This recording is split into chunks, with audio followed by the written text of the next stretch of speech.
सेवारो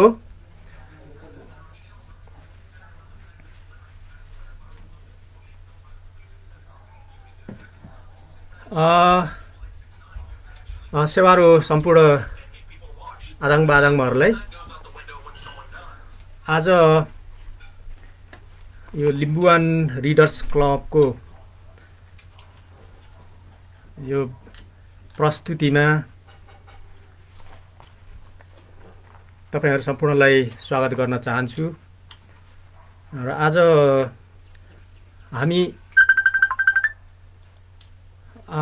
हामी मूल रूपमा करिब 40-45 वर्ष पहिला लेखेको एउटा किताबको बारेमा सबै त भन्न सकिन्न, त्यसका केही मुख्य अंशहरू हामी तपाईहरुसँग चाहिँ म चर्चा गर्न अनुमति चाहन्छु र त्यसको चाहिँ विशेष गरेर हामीसँग सम्बन्धित अलिकति त्यहाँ भएका समग्र कुराहरू भन्दा पनि राजनीतिक सांस्कृतिक त्यस्तै गरेर चाहिँ हाम्रो इतिहाससँग सम्बन्धित पक्षहरूलाई बढी म जोड दिनेछु र अहिले हामी वास्तवमा करिब हामी हिँड्दाखेरिको हाम्रा यात्राको चाहिँ पाइलाहरू मेटिएको हो कि जस्तो स्थितिमा हामी पुगेका छौँ। त्यो कारणले पनि यो पुरानो पुस्तकहरू हेर्दाखेरि पढ्दाखेरि यसले चाहिँ हामीलाई हाम्रो विगतको अवस्था यस्तो थिएछ भन्ने कुरा हामीलाई जानकारी दिन्छ भन्ने लाग्छ र यसमा विशेष गरेर यहाँ प्रस्तुति हुँदाखेरि म अरू थुप्रै कुराहरू जानकारीमा त छ, तर मेरो आफ्नो कुराहरू भन्दा पनि यो किताबमै उल्लेख भएका प्रसङ्गहरूलाई चाहिँ म बढी तिनीहरूलाई नै राख्नेछु। त्यो कारणले कतिपय कुराहरू चाहिँ थुम अनुसार ग्याप भएको पनि तपाईहरुलाई लाग्न सक्नेछ र त्यसमा चाहिँ त्यो अवस्थाको निम्ति चाहिँ तपाईहरुसँग म त्यही कुरा अनुरोध गर्न चाहन्छु र मैले यसमा चाहिँ अलिकति पूर्व पीठिकाको रूपमा एउटा दुईटा किताबहरू त्यो समयमा अथवा लिम्बूसँग सम्बन्धित पूर्व लेखहरू भन्नाले त्यस्तो चर्चा भएका किताबहरूको सन्दर्भहरू चाहिँ म तपाईहरुसँग राख्न चाहन्छु र त्यसमा सबैभन्दा पुरानोमा चाहिँ तपाईहरुलाई म यो किताबको प्रसङ्ग चाहिँ म तपाईसँग राख्न चाहन्छु। यो खाली त्यति जानकारीको लागि मात्रै हो र यो सबैभन्दा पहिला लिम्बू र लिम्बुवान सम्बन्धी विशेष गरेर राईहरूलाई पनि जोडेर लेखिएको पुरानो किताब हो र अहिले हाम्रा पूर्वजहरू हाम्रा अगुवाहरू अहिले लाहोर जानुभएको छ, यता इन्डियामा पनि गइराख्नु भएको छ, त्यस्तै गरेर युकेमा पनि जानुभएको छ, यता सिङ्गापुर हुनुहुन्छ, ब्रुनाई पनि हुनुहुन्छ र उहाँहरूको यो किताब लेखिएपछि यो चाहिँ इडेन भेन्सिटाटले किताब यो लेखेपछि चाहिँ यसपछि पूर्वका राई र लिम्बूहरू लाहोर जाने आरम्भ भएको थियो र यो चाहिँ 1906 मा पब्लिस भएको हो। तर यो चाहिँ लेखाइ चाहिँ यसको चाहिँ 1895 मा भएको थियो, यो चाहिँ 1890 मा भएको। त्यस्तै गरेर चाहिँ यो चाहिँ पहिला पनि त्यसरी लेखिएको हुनाले यसको अलिकति पछि प्रकाशन चाहिँ अलिकति पछि भएको थियो। यो कुरा एउटा तपाईहरुसँग राख्न चाहन्छु र त्योभन्दा पछि दोस्रोमा चाहिँ त्यो लियोनल काप्लानले, यो चाहिँ अस्ति हाम्रो बालकृष्ण दाइले तपाईहरुसँग चर्चा गर्नुभएको छ, हाम्रो बालकृष्ण सरले, उहाँलाई म बालकृष्ण दाइ नै भन्ने हुनाले म त्यही प्रसङ्ग शब्दमा यहाँ दोहोऱ्याएँ। उहाँले यो कुरा अस्ति डिटेलमै चर्चा गर्नुभएको छ र योभन्दा पछि दोस्रोमा लिम्बू र लिम्बुवान सम्बन्धी अलिक बढी डिटेलमा उल्लेख भएको किताब चाहिँ यो हो र यसमा चाहिँ बढी शुभाङ्गी प्रथाको बारेमा उल्लेख भएको कुरा हामीले पहिला नै थाहा पाइसकेका छौँ र यो लियोनल काप्लानको चाहिँ 1964 देखि 64-65 मा चाहिँ इलाममा उहाँले अध्ययन गर्नुभएको कुरा पनि हामीले पहिल्यै थाहा पाइसकेका छौँ र योभन्दा पछि अर्को चाहिँ लिम्बुवानसँग सम्बन्धित अलिकति विस्तृत किताब, यो मलाई लाग्छ तपाईहरु धेरैले पढिसक्नु भएको छ भन्ने लाग्छ मलाई। यो द डजिङ स्यामन भन्ने यसमा चाहिँ यसको मूल शीर्षक चाहिँ द डजिङ स्यामन हो र उपशीर्षक चाहिँ द लिम्बुज अफ इस्टर्न नेपाल अथवा पूर्वका लिम्बूहरू भन्ने छ र यो चाहिँ 1900 अलिक प्रकाशन त अलिक पछि भयो र यो 1900 विशेष गरेर 1966 देखि 1968 सम्म चाहिँ उहाँले यसको बारेमा चाहिँ लिम्बुवानमा आएर चाहिँ अध्ययन गर्नुभएको थियो र यो चाहिँ मेवाखलातिरको अध्ययन थियो र यसमा चाहिँ बढी दुई तीनटा पक्षहरूलाई बढी उहाँले जोड दिनुभएको छ। यसमा चाहिँ विशेष गरेर चाहिँ एउटा चाहिँ लिम्बूहरूको जनजीवन कस्तो थियो त्यो समयमा भन्ने कुरा छ र त्यस्तै गरेर चाहिँ त्यो समयमा त्यो शताब्दीमा लिम्बूहरू कसरी कति हिन्दूकरण भए कसरी भए भन्ने कुरा पनि छ। त्यो सँगसँगै बढी चाहिँ अनि मूल फोकस चाहिँ केमा छ भने मूल जोड चाहिँ केमा छ भने लिम्बूहरूको येबा साम्बाहरूको सन्दर्भमा चाहिँ उहाँले बढी त्यो उल्लेख गर्नुभएको छ। त्यही कारणले त्यसको शीर्षकै किताबको शीर्षकै द डजिङ स्यामन भनेर राख्नु भएको छ त्यो छ। र त्योभन्दा पछि चाहिँ अब म ठ्याक्कै विषय सन्दर्भमा प्रवेश गर्न चाहन्छु र यो चाहिँ अब आजको हाम्रो किताब हामीले अलिकति चर्चा गर्न खोजेको किताब चाहिँ यो हो। र यो किताब चाहिँ मैले 3-4 वर्ष पहिला फेसबुक मार्फतै मैले चाहिँ विशेष गरेर अमेरिका बस्ने हुने हाम्रो एकजना याथुङबा आजाङबाले नै मलाई उपलब्ध गराउनु भएको। अहिले ठ्याक्कै उहाँको नाम मैले सम्झिरहेको छैन। र त्यसपछि अब यसमा चाहिँ अलिकति हामीले यसमा अलिकति महत्त्वपूर्ण केही पक्षहरू जुन यो चाहिँ यो लेखिए यो भन्नाले यसको अध्ययन भएको चाहिँ 1967 देखि 69 सम्म 2 वर्ष सुरुमा दुईजनाले जुन हामीले अघि पनि कुरा यो नोटिसको क्रममा पनि नामहरू आएका छन्। यो रेक्स एल जोन्स र उहाँको पछि सुरुमा चाहिँ यसको के भन्छ उहाँको चाहिँ स्टडी पार्टनर हो द शेर्ली कार्ज जोन्स। पछि उहाँहरू चाहिँ श्रीमान श्रीमती पनि भएको भन्ने हामी यहाँ यसो किताबहरू हेर्दाखेरि त्यो बुझ्छौँ। र उहाँहरूले 1967 देखि 69 सम्म 2 वर्ष चाहिँ अध्ययन गर्नुभएको देखिन्छ। र यो चाहिँ 1975 मा फेरि रेक्सले चाहिँ फलोअप स्टडी गर्नुभएपछि चाहिँ त्यसपछि यो चाहिँ एउटा किताबको रूपमा चाहिँ पब्लिस भएको हो र त्यो नै यो हो। यो अहिले यो 1900 कहिले भन्दाखेरि 1975 मा अध्ययन भइसकेपछि लगतै 76 मा चाहिँ पब्लिस भएको। त्यसले गर्दा अहिले 44 वर्ष पुरानो किताब हो यो र अध्ययन चाहिँ अब करिब 51-52 वर्ष पुरानो देखिन्छ, 52 वर्ष जस्तो। र यो किताबको उसमा चाहिँ त्यति धेरै शीर्षकहरू छैन र यसमा शीर्षक चाहिँ द हिमालयन वुमन भने पनि अब नेपाललाई चाहिँ अब हिमालयन पहिला राजा हुँदाखेरि हिमालयन किङडम भन्थ्यो, अब अहिले हिमालयन कन्ट्री भन्ने होला।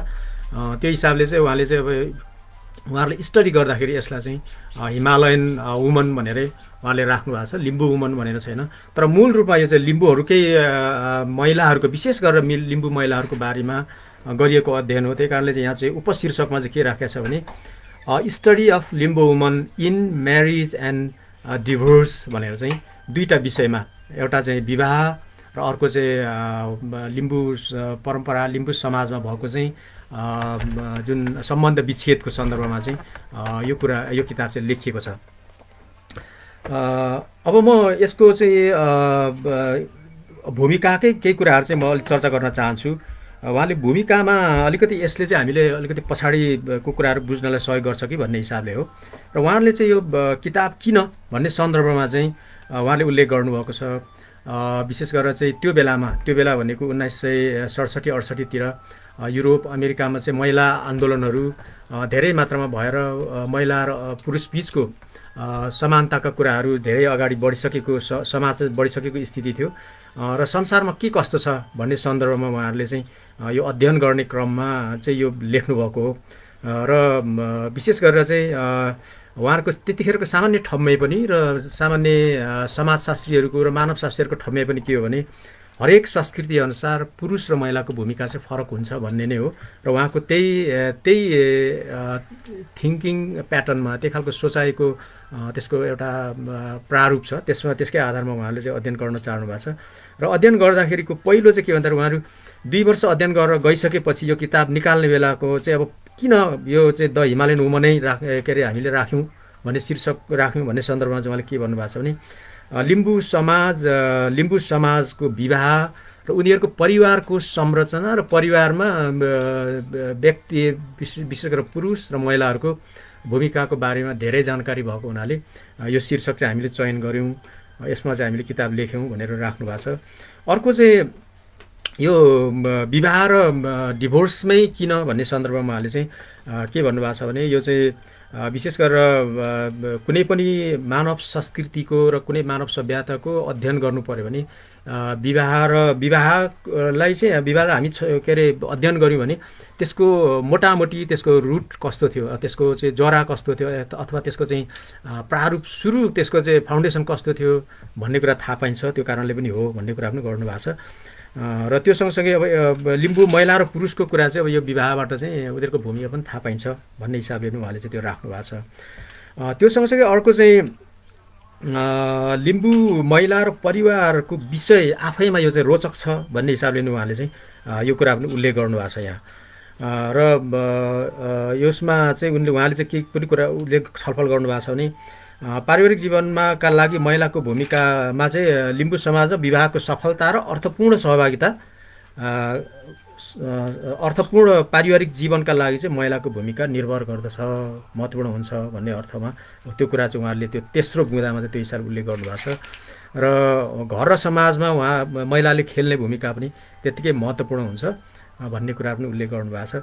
अनि यो अध्ययन गर्दाखेरिको उहाँले सिद्धान्त पर पनि लिट्रेचर रिभ्यूमा पनि उहाँले राख्नु भएको छ। तर त्यो चाहिँ अलिकति म एउटा दुइटै शब्दमा यही राम्रो हुन्छ जस्तो लाग्छ। उहाँले चाहिँ के भन्नुभएको छ भने व्यक्तिगत सम्पर्कको आधार एउटा र अर्को चाहिँ यो अध्ययनमा चाहिँ एउटा यो के छ भने पार्टिसिपेटरी अप्रोच भन्ने छ। यो पार्टिसिपेटरी अप्रोच भनेको आफै चाहिँ सहभागी भएर भनेको अध्येता चाहिँ त्यही समाजमा गएर त्यही समाजको सदस्य जस्तो भएर रहेर अध्ययन गर्ने विधि र त्यो विधिको आधारमा चाहिँ उहाँले गर्नुभएको छ, जुनलाई चाहिँ उहाँले चाहिँ एउटा वाक्यमा चाहिँ यसरी लेख्नु भएको छ, study is based heavily own personal contacts with the Limbu people and participant observation भनेर चाहिँ उहाँले चाहिँ त्यो हिसाबले चाहिँ त्यो एउटा वाक्यमा लेख्नु भएको छ। त्यो सँगसँगै अब उहाँले त्यो विधि त्यो प्रक्रिया कसरी अपनाउनु भयो भन्दाखेरि सुरुमा गएर चाहिँ उहाँले चाहिँ 10वटा परिवारको अध्ययन गर्नुभएको रहेछ सुरुमा गएर। अनि त्यसबाट चाहिँ उहाँले चाहिँ आफ्नो अध्ययनको हाइपोथेसिस सेट गर्नुभयो। त्यसपछि पछि गइसकेपछि चाहिँ अनि त्यसकै आधारमा चाहिँ उहाँले चाहिँ वरिपरिका 3टा गाउँहरू उहाँहरूको सुरुमा जहाँ पुग्नुभयो त्यसकोबाट हामी पछि चर्चा गर्नेछौँ, उहाँ पुग्नु भएको थियो। त्यसको वरिपरिका 3वटा गाउँको चाहिँ 86 विवाहित महिलाहरूलाई चाहिँ त्यो पपुलेसन स्याम्पलिङ पपुलेसनको रूपमा उहाँले लिएर चाहिँ उहाँले चाहिँ त्यो यो अध्ययन गर्नुभएको हामी देख्छौँ। यो चाहिँ उहाँहरूको लेखकीय भूमिकामा उहाँले चर्चा गर्नुभएको महत्त्वपूर्ण कुराहरू हुन्। अब यो सँगसँगै त्यहाँ चाहिँ अब अर्को चाहिँ प्रकाशकीय भन्नाले सम्पादकीय भूमिका पनि छ र सम्पादकीय भूमिकामा अरू थुप्रै कुराहरू छन्, तर त्यसमध्ये एउटा चाहिँ सबैभन्दा महत्त्वपूर्ण कुरा छ र त्यो चाहिँ म तपाईँहरूसँग सेयर गर्ने अनुमति चाहन्छु। र त्यहाँ चाहिँ उहाँहरूले के भन्नुभएको छ भने 70को दशकमा मानवशास्त्रीहरूले समाजमा महिलाको भूमिका बारेमा पुरानो सोचाइमा परिवर्तन गरेका छन् भनेर भन्नुभएको छ। र त्यसमा चाहिँ रेक्स र द सेयरली जोन्सको पुस्तकको भूमिका छ भनेर यो चाहिँ सम्पादकहरूले आफ्नो भूमिकामा उहाँहरूले लेख्नु भएको छ। त्यसलाई उहाँहरूकै शब्दमा भन्दाखेरि in recent years anthropologist have attempted to correct the situation by looking more closely at the role of women. This book by Rex and Shirley Jones is a condition toward that end. भनेर चाहिँ उहाँले उल्लेख गर्नुभएको छ। र भनेको अर्थ के भन्दाखेरि यो किताब हेर्दा सामान्य देखे पनि मानव शास्त्रीहरूको अध्ययनमा विशेष गरेर महिलाहरूको भूमिकाको सन्दर्भमा चाहिँ यसले चाहिँ निकै ठुलो परिवर्तन ल्याएछ संसारमै भन्ने कुरा चाहिँ हामीले यो लाइनबाट चाहिँ हामी बुझ्छौँ। र यसबाट चाहिँ त्यो खालको चाहिँ स्थिति चाहिँ पहिला जुन खालको रूपले महिलाहरूले सोच्थे उनीहरूले त्योभन्दा फरक ढङ्गले चाहिँ यसले चाहिँ एउटा बाटो दिएछ, बाटो चाहिँ को चाहिँ दिशा निर्देश गरेछ भन्ने कुरा हामी यसबाट चाहिँ थाहा पाउन सक्छौँ। र त्यसपछि अब उहाँहरूको चाहिँ अध्ययनको क्रम जुन पहिलो अध्यायमा चाहिँ मिटिङ द पिपल भनेर भन्नुभएको छ, मानिसहरू भन्नाले जहाँ अध्ययन गर्न जाने हो त्यहाँको व्यक्तिहरूसँगको भेटघाटको सन्दर्भ यो पूर्व भूमिका जस्तो छ भनेको त्यहाँ अध्ययनको पृष्ठभूमि जस्तो छ। र यहाँ चाहिँ उहाँले त्यो बेलाको चाहिँ नेपाली सन्दर्भको अध्ययनको कुराहरूदेखि लिएर थुप्रै कुराहरू उल्लेख गर्नुभएको छ। र उहाँले के भन्नुभएको छ भने उहाँहरू 1967 आउनुभएको हुनाले त्यही कुराहरू उल्लेख गर्नुभएको छ। 1967 पूर्व नेपालबारे अध्ययन गरेको चाहिँ पश्चिमा साहित्यहरू चाहिँ एकदम कम पाइन्थ्यो र केही पाइने पनि उहाँहरूकै शब्दमा चाहिँ के भन्छ भने छोटो समय नेपाल बसेका अथवा अर्काले भनेको कुरा सुनेर लेखेकोहरू मात्रै थिए भनेर भन्नुभएको छ। र यसको अर्थ चाहिँ के हो भन्दाखेरि पुराना थुप्रै लेखकहरू हामी यहाँ चाहिँ त्यो ओल्ड फिल्डदेखि लिएर अरू थुप्रै हाम्रो चाहिँ लेखकहरू हुनुहुन्छ। यहाँ चाहिँ करिब 8-10 जना नेपालको सन्दर्भमा नेपालको जातिहरूको बारेमा लेख्नेहरू 8-10 जना जति हुनुहुन्छ। यहाँ सबैभन्दा पुरानो चाहिँ कर्कपेट्रिक हुनुहुन्छ, त्यसपछि ह्यामिल्टन लगायतको चाहिँ हुनुहुन्छ। उहाँहरू सबैको अध्ययन चाहिँ उहाँहरूको यो भनाइले के जनाउँछ भने अपुरो छ। अब अहिले हामी यसैलाई आधार बनाएर चाहिँ हामी धेरै कुराहरू चाहिँ हामी प्रोजेक्सन गरिरहेको हुन्छौँ। विशेष गरेर हाम्रो इमान सिंह चेम्जोङले पनि धेरै किताबहरू लेख्दाखेरि यिनैको आधारमा उहाँले लेख्नु भएको छ। अरू थुप्रै लेखकहरूले पनि यसैलाई आधार मानेर लेख्नु भएको छ। र यी लेखकहरूले लेख्नुभएको अध्ययन गर्नुभएको उहाँहरूको लेखनको प्रति चाहिँ उहाँहरूको चाहिँ एकदम यो पर्याप्त प्रश्नवाचक चिन्ह चाहिँ खडा गरिदिनु भएको छ। यो कुरा एउटा छ, उहाँले त्यो उल्लेख गर्नुभएको छ। अर्को चाहिँ 1951 भन्दा पहिला भनेको 2007 सालभन्दा पहिलाको कुरा गरे हो। नेपाल चाहिँ विदेशीहरूको लागि पश्चिमाहरूको लागि चाहिँ खुल्ला थिएन अध्ययनको लागि भन्ने कुराहरू पनि चाहिँ उल्लेख गर्नुभएको छ। र उहाँले 1950 पछि चाहिँ त्यो खुल्ला भयो भन्ने कुरा चाहिँ उहाँले उल्लेख गर्दै यहाँ क्रिस्टोफर भन फर हेमन्ड्रफ यो चाहिँ लन्डन युनिभर्सिटीको हुनुहुँदो रहेछ, उहाँ चाहिँ प्रोफेसर। उहाँले चाहिँ 1950 पछि चाहिँ लगत्तै चाहिँ हिन्दू जाति र काठमाडौँको नेवार विषयमा अध्ययन गरेको र पछि चाहिँ उहाँले शेर्पा जातिको बारेमा अध्ययन गरेको कुराहरू चाहिँ यहाँ चाहिँ उल्लेख गर्नुभएको छ। र 1964 पछि चाहिँ अलिकति धेरै अध्ययन भएको भन्ने कुराहरू उहाँको यो किताबबाट चाहिँ हामी त्यो थाहा पाउँछौँ। र उहाँ यसमा चाहिँ बढी चाहिँ के 3टा अरू पनि छ, त्यसमध्येमा 3टा उहाँहरूले उल्लेख गर्नुभएको छ। यसमा एउटा चाहिँ 1964 मा school of oriental and African studies लन्डनको चाहिँ त्यो प्रोफेसर फोरर भन्नेको निर्देशनमा अध्ययन भएको हामी उहाँहरूले चाहिँ उल्लेख गर्नुभएको छ। एउटा चाहिँ कोलिन रोसर भन्नेले 1966 मा नेवार कास्ट सिस्टम भनेर नेवार जातिको चाहिँ त्यो जुन जातीय प्रणाली छ हो त्यसको बारेमा अध्ययन गर्नुभएको उल्लेख गर्नुभएको छ। त्यस्तै गरेर लियोनल काप्लान हामीले अहिले पनि कुरा गऱ्यौँ, उहाँले चाहिँ पिएचडी 1970 मा गर्नुभएको भन्ने पनि उल्लेख गर्नुभएको छ। त्यस्तै गरेर चाहिँ उहाँकै मातहतमा चार्ल्स म्याकडोगलले चाहिँ विशेष गरेर राई जातिको बारेमा अध्ययन गर्नुभएको, तर त्यो बेलासम्म चाहिँ त्यो चाहिँ प्रकाशित भएको थिएन भनेर उल्लेख गर्नुभएको छ। र त्यो चार्ल्सले चाहिँ 1964 देखि 65 सम्म उहाँले चाहिँ राई जातिको अध्ययन विशेष गरेर चाहिँ फोररकै अन्डरमा रहेर गर्नुभएको भन्ने उल्लेख गर्नुभएको छ। अब अर्को चाहिँ यो चाहिँ लन्डन युकेतिरबाट भएको भयो। अब अर्को चाहिँ Centre de Etudes Nepalaises of Nepalaises of the Central National de la Researches scientific in Paris भनेर चाहिँ यो फ्रान्सका अथवा फ्रेन्च स्कलरहरूले गरेको अध्ययनलाई पनि उहाँहरूले चाहिँ उल्लेख गर्नुभएको छ। र यो चाहिँ 1966 मा बर्नार्ड पिग्नेडी भन्नेले गुरुङको बारेमा अध्ययन गर्नुभएको, जस्तै त्यसको शीर्षक चाहिँ यहाँ किताब चाहिँ राख्नु भएको छ, लेस गुरुङ युनि पपुलेसन हिमालयनी डु नेपाल भनेर उल्लेख गर्नुभएको छ। र त्यस्तै गरेर चाहिँ अर्को चाहिँ केही स्कलरहरू जसले जर्नलमा चाहिँ लेख्नु भएको छ, किताब लेख्नु भएको छैन, त्यही भन्नाले विशेष गरेर फ्रान्सकै डब्लु म्याकडोनाल्ड, त्यस्तै गरेर कर्नेल जेस्ट, मार्क ग्याबरियु र मिरेली हेल्फरहरूले पनि उहाँले चाहिँ नेपालको बारेमा अध्ययन गरेर उहाँले चाहिँ जर्नलमा चाहिँ आर्टिकलहरू लेख्नु भएको छ भन्ने कुराहरू गर्नुभएको छ। र फ्रान्स पछि चाहिँ अब जापानबाट पनि केही अध्ययन भएको, जापानको स्कलरहरू पनि भनेर उहाँले उल्लेख गर्नुभएको छ। त्यसमा चाहिँ विशेष गरेर प्रोफेसर जोन हिचककले चाहिँ मगरको बारेमा उहाँले चाहिँ अध्ययन गर्नुभएको भन्ने कुराहरू चाहिँ उहाँले उल्लेख गर्नुभएको छ। यसको बारेमा अस्ति पनि बालकृष्ण सरले धेरै डिटेलमा उहाँले अध्ययन गर्नुभएको छ। र अहिले यो यति पछि चाहिँ यसले चाहिँ हामीलाई के देखाउँछ भन्दाखेरि हाम्रोमा अध्ययन विशेष गरेर स्कलरली अध्ययन चाहिँ प्राज्ञिक अध्ययन चाहिँ 1950 पछि अथवा 2007 सालपछि मात्रै सुरु भएछ भन्ने कुरामा हामी यसमा यो कुराबाट यो विवरणबाट हामी देख्छौँ। र अहिले हिचकक चाहिँ अघि जोन हिचककको कुरा गऱ्यौँ, उहाँको पनि यो जस्तै यो द हिमालयन वुमन यो स्टडी गराउने कुरामा चाहिँ उहाँको भूमिका रहेछ यसमा चाहिँ, किनभने यो रेक्स भन्ने यहाँको लेखक हुनुहुन्छ, उहाँ चाहिँ रेक्स चाहिँ पहिला अफ्रिकातिर स्टडी गर्न जान चाहिराख्नु भएको रहेछ। तर जोन हिचककले चाहिँ यहाँ चाहिँ यता नेपालमै उहाँ अध्ययन गरिराख्नु भएको हुनाले नेपालमै अध्ययन गर भनेर उहाँले चाहिँ उत्प्रेरित गर्नुभएपछि उहाँ चाहिँ नेपालमा आएको भन्ने कुरा उहाँले चाहिँ त्यही बुकमै त्यो उल्लेख भएको छ। र त्यसपछि अब त्यस बेला चाहिँ हामीले चाहिँ नेपालको बारेमा सुनेको धेरै कुरा थिएन भनेर उहाँले चाहिँ उल्लेख गर्नुभएको छ। दुईटै कुरा मात्रै थियो अरे। यो चाहिँ एउटा चाहिँ यो सगरमाथाको देश भन्ने एउटा, अर्को चाहिँ विश्वयुद्ध पहिलो र दोस्रो विश्वयुद्धमा लडेका गोर्खालीहरूको चाहिँ देश भनेर त्यति दुईवटा नामले मात्रै सुनिएको हो, त्योभन्दा बढी हामीलाई केही पनि थाहा थिएन भनेर उल्लेख गर्नुभएको छ।